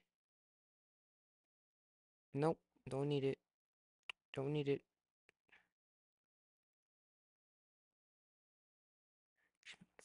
Fuck you. Peace. Fuck you. Don't need you. Ready you. I deleted it. I I deleted on my phone.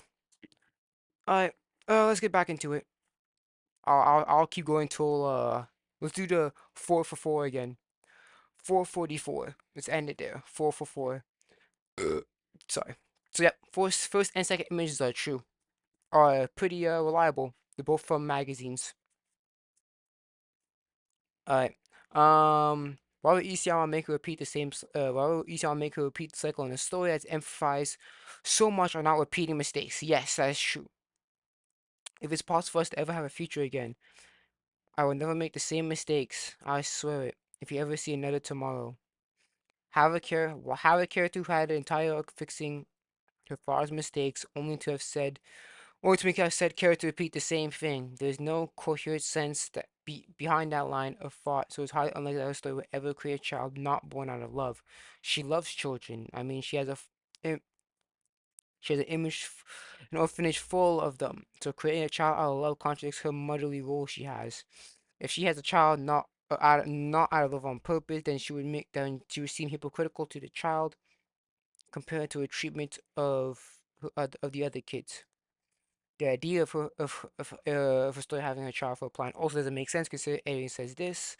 They want you to birth a child, they can sacrifice his island. They want to keep forcing children to eat their parents. I won't let them. No putting yourself nor your children down the old rice path for the sake of people on parody on Eren's watch. Yes, Eren does not want her to have a child for the 50-year plan, but apparently he'll be okay with her protecting himself with a baby meat shield. They both end up with the same result, Historia pregnant. Why doesn't no sorry. He doesn't agree with her with the former, so why would be okay with the latter? Okay, it's true, that's true. That's true. Why would it be okay? So he doesn't want to he was yeah, why would he care with the latter? Example, because exactly. The Ryan plan was already set up in place, so Zeke was already going to be safe regardless of when she got pregnant. So exactly. Why would he disagree with the former but be okay with the latter? Exactly. The essential put her in the same position, pregnant and unhappy. This is where ECM shows how far Eren is willing to go protect her. It happens like this. Okay. 1. Eren meets up with Historia in secret and tells her the MP's plan, offering her to run away with her or to fight together. Yes. 2. That's after. She doesn't reject the MP's plan and accepts her fate, thanking Eren for standing up for her and saying that it was enough for her. He responds that isn't enough for him, tells her he's enacting the full rumbling, immediately rejects the idea, and he tells her why he's willing to go so far. She threatens to stop him, saying that she could never live with herself if she doesn't. He offers her a memory altar once he gets the Fountain Titan's powers and asks her how she can ever stay quiet until then. He makes a call back to the cave scene the day she broke him free and declared herself humanity's enemy. Yeah, I don't think I'm gonna be able to catch up to the paneling. Yeah, actually, it's possible. Actually, if we're trying, if I'm ending the stream at 4:44, then yeah, it should be possible I can catch up there. Fine. You know what? When it's 4:44, or if I catch up to the paneling here, I will end the stream because Beluga skip this part. Fucking ass. Anyways, the conversation cuts off there, but here's what it tells us. Number one, Eren's going to go so far to hide the fact that he's doing the rumbling at all from all of his friends, Shu, including Armin and Mikasa, yet he tells Historia everything, and Flock as well. But telling Flock could be argued that it's more of a necessity in informing the Yeagers. Well, they're not officially called the Yeagers, but that's what Niall calls them. That's not the name. They didn't name themselves the Yeagers. They're just the militia. But yes, that's true. I think telling Flock could just exactly be argued that it's more of a necessity. That's true. That is very true. He has no reason to tell Historia. He doesn't need her. That's true. I've been saying this for the past like 2 streams. Eren has multiple paths to take and has backup plans to seek the wine plan, and it was already in motion too. He could have warned her and backed off when she accepted the MP's plan. After all, what could she do? She hasn't been an active fighter for over a year since she's the queen. Oh, she hasn't been fighting for like 4 years, so she's probably a bit rusty in using the and trying to use the new ODM gear. She probably doesn't know how to use it, honestly, because she hasn't been fighting for been like 4 years. Well, 3, because she's been fighting 15 and 16. Yeah, she's been fighting for like over 3 years, so it makes sense that she doesn't really know how the new ODM gear works. Anyways, okay, so she's been fighting for over since she's the queen, so there's no need for him to tell her he's doing the full rumbling. And plus, uh, I think, okay, yeah, she says it here. Eren is unable to threaten her in any way. He doesn't have the possession of Founder's full power. That's true. So you can't activate her memory anytime he wants. That's also true. He unlocked the full power until obviously until he talked to Ymir. He can't physically harm her for obvious reasons. If you need the reminder, she's the queen and that will set Perry in the chaos and a manhunt for the killer. That is true. If he harmed her in any way, let's just say he is fucked. If she decides to rat him out, then it's over for him. Like I've been saying for the past 2 fucking streams, she can easily just tell to the military and arrest him. I've been saying this. The South and Missing military are going to be all over him before he can even blink. That's true. Soon as he wakes up, this man be wake up in a fucking jail cell. What the fuck? Anyways, sorry. Remember she had over a year to do so. That's true. She's doing the rumbling. She also can't be guilt tripped because she was the one who saved him in the cave, not the other way around. That's also true. She didn't save her, she saved him. So can't really guilt trip her. So she decided to say she can't handle the knowledge, then she had no obligation or sort to stay quiet for him. That's true. After all, she'll accept the 50-year plan. There's nothing holding him back from betraying him, especially if he's doing something as horrid as global genocide. That is true. She could have prevented it rumbling from even occurring if she told the military. That is true. God. Combining every previous point before, the fact that Eren tells her combining speaks of his trust in Historia. There's a big implication that he's willing to put the fate of his plans in her hands. She can stop him at any time she wants, and he gives her that choice. Everything that happened after the little talk at the orphanage was a result of Historia's choice to stay quiet.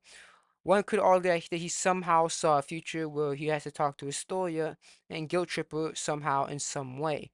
But then why take the risk at all? Keep Historia in the dark like all his other friends, and he would have been fine. Exactly. Like I've been saying for the past two streams. Um, he's seen her accept the 50-year plan, even if reluctantly, and there will be definitely backlash from her towards his true plan. Isayama as confirmed in chapter 130. So is Eren willing to go? Eren is willing to go for her, risking everything to tell her the truth. It doesn't make sense. And it doesn't make sense for Sawyer to get pregnant to protect herself. Isayama was careful to dissect the MP's arguments and make Eren a party who knows the truth behind her pregnancy. So the burning questions are these: why did the story get pregnant at all, if not for a plan? And what does Eren have to do with it? Isayama answered these questions with a very specific arrangement of panels. And this is where paneling is important. That's what she says, paneling is important here. The love conversation. So, you want to know the reason that this Ackerman girl shows you so much kindness and affection? Listen, Eren, what I think that there is no true reason or in oh sorry, listen, Eren, what I think that there's no true reason or ingrained behavior or compelled instinct. She likes you so much that she's willing to snap her titan's neck for you. So, Eren, following the cutoff from Eren Historic Conversation, Chapter 130, is a conversation between Zeke and Eren. The subject, Mikasa's love for Eren. Now, a variety, that's what again, Beluga says this is a political chapter, but yet we're talking the subject of the conversation between Eren and Zeke is why does Mikasa love Eren? So no, it's not just a political chapter. If you actually read the dialogue that Zeke says in 130 instead of going up and down and skipping it, then you would know. Alright, let's go. Now, a variety of scenarios could have occurred. Eren could have fought back to him wrapping his scarf around Mikasa, right? Could have thought about that. Her literally telling thank you wrapping his scarf around her in chapter 50. Could have thought about her in chapter 52. Not chapter 50 as well. Literally any sort of panels featuring Mikasa indicate that Eren has any sort of feelings for her or is even thinking of her. True. If literally no one would be if he thought about Mikasa, if this panel was replaced of sure Mikasa, people would be saying it otherwise. But that's not the case here. Yeah. You think of her. After Zeke brings on the conversation, brings on the subject of Mikasa loving him, it should be expected that Eren thinks of the subject. Or Isayama could have done nothing and let the conversation flow on. Yes, sir. Yes, exactly. He didn't have. Sorry. Oh shit, my fucking think so. He didn't have to add this. Exactly. His paneling is not random. He didn't need to add this. If this didn't exist, then the EM would have been the conversation for EM would be stronger. It would be much stronger. But the fact that Isama added this, it's not random. Exactly. He couldn't showed a panel of Mikasa, or he could have nothing there. Two ways he could have made EM stronger. Either have nothing here, or to add a image of Mikasa's smile back in chapter 50 or something. Exactly. Sorry, let me zoom out again. Like, dude. Okay. So it's okay. So what I was saying here, yeah, yeah. Issa could have done nothing, let the conversation flow on. Two ways, exactly. But what happens right after this panel? She likes you so much I just have to take a next for you. Well, this appears. So Eren, followed up by this. How you will respond? What are you saying, brother? Eren is no doubt that is true. There's no doubts on this here. There's no doubts here. Eren is no doubt thinking about her story. Right in the middle of a conversation that's supposed to be about love and about Mikasa. If you have doubts, Look at from Zeke. Zeke is waiting a response from Eren, so it appears that there's a break in which Eren has to think about his answer. Even if he wasn't thinking about Historia, it is a strange move by Isayama to insert a panel of Historia and Eren between a conversation that's supposed to be about Mikasa's love. Exactly. He didn't have to add this. If this didn't exist, then you could argue that that Eren has romantic feelings with Mikasa from way before then. It could have eluded that. Exactly. So what was I? Okay. So how does Eren respond? Well, he says he only has 4 years left that lived at most. But keep in mind, what he said to Zeke does not reflect on his true feelings. Eren had lied to Zeke on multiple occasions beforehand, and in order to appear that he's willing to go with Zeke's plan. So, our old man was mistaken, and since he raised me, that just makes me another one of his mistakes. Zeke's a little shocked. If Aldeans in this town had never been born, none of them will have to die in the plan we're about to carry out. There'll be no suffering, no deaths. Exactly. Aaron's just saying what Zeke wants to hear. Because Zeke thinks that Grisha treated him the same way. So, and Eren knows that, so he's acting, he's just saying what Zeke wants to hear.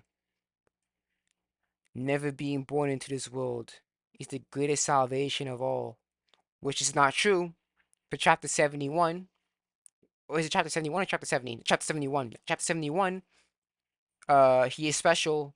Eren is special because he is born into this world.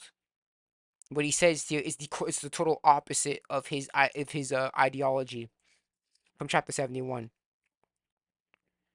I'll follow Zeke's plans. It appears only you do the same.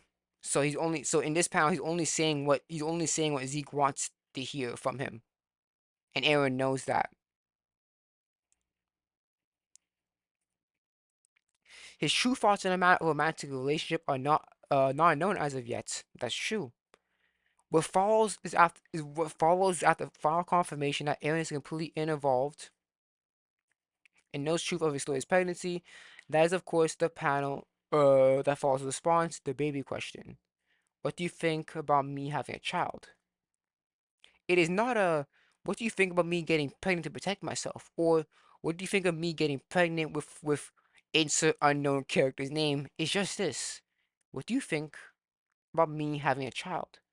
In other words, it is not the objective of getting pregnant that's important, but it's the end result. A child, a kid, an offspring. That's true. It's not really, yeah, exactly. She's not saying, what about me? How about me getting pregnant? It's just she's focusing on what's the most important part. The end result, the offspring. Yes, exactly. It is not stated who she wants to have a child with. True. But the clues are there, and Isayama is not even trying to be subtle about it. Eren is thinking of his story, specifically in the conversation about love, plus another woman, which is Mikasa, at that, who is asking normally considered to be a personal question, a decision made by the to-be mother or father, not an outside party. If he is in love with Mikasa, then panels of her should be replaced in the child question, and since it's a conversation about Mikasa, not Historia, that is true. Even if this panel here, and if this panel here did not exist, then you can argue you can arguably convince me that EM makes sense and that the evidence is stronger to support EM. Exactly. Oh shit, I'm actually pretty close. Okay, I'm actually pretty close. Good. Is a child, a kid, an offspring? It's not stated who else to have a child with, because are there, and he's not trying to be subtle about even. Okay, I always say this one. There's also a fact that his story doesn't need Eren's opinion about her having a child with another man. She doesn't even need to ask. She could just tell him. She also knows what his answer would be if she's having a child for a plan, so she has to listen to him say this right in front of to her face. They want you to give birth to a child, to sacrifice for this island. They want to keep forcing children teach their parents. I won't let them. What about Eren's response? What does he think about having a child? And why is his story asking him? The answer is we don't really know yet. It's not confirmed on what he thinks. We must understand there's been a time skip for an unknown amount of time between the first conversation, chapter 130, and the start towards the baby question. In my opinion, I think they're the same I think it's the same conversation.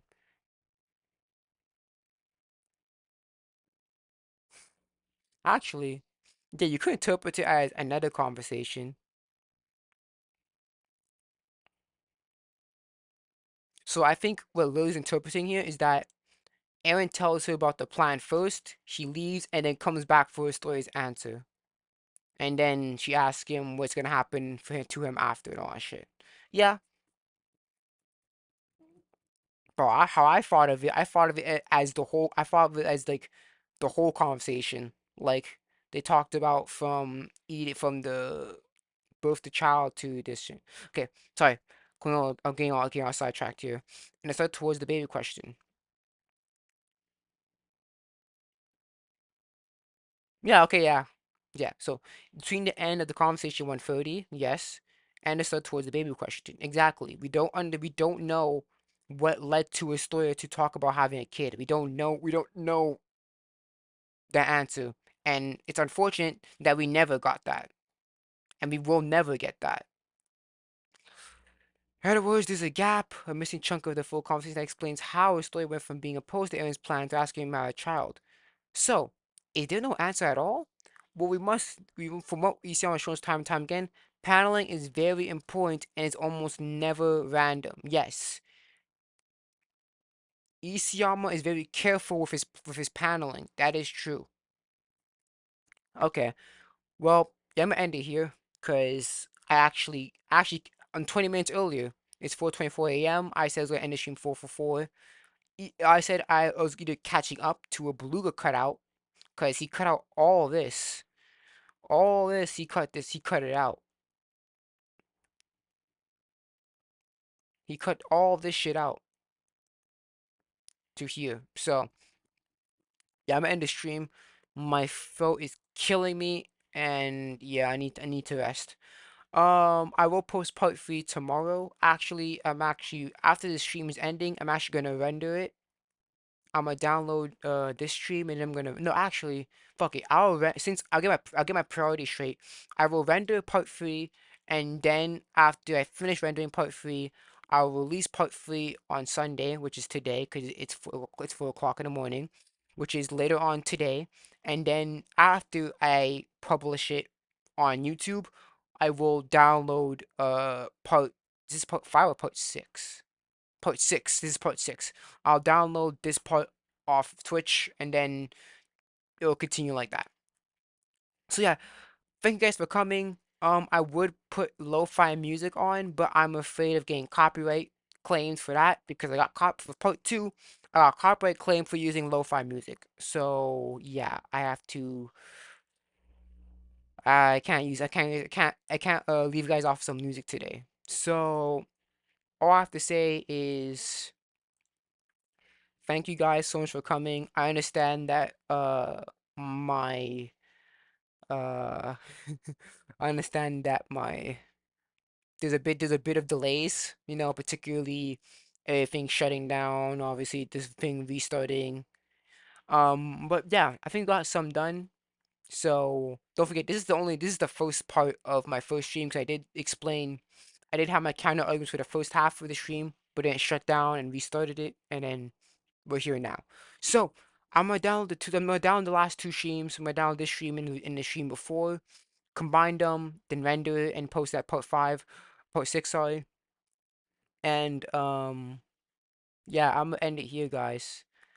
Thank you guys so much for coming. I appreciate it, and I'll see you guys tomorrow. Well, later on today, cause it's Sunday. Sunday, 4 o'clock in the morning. But I'll see you guys later on during the today.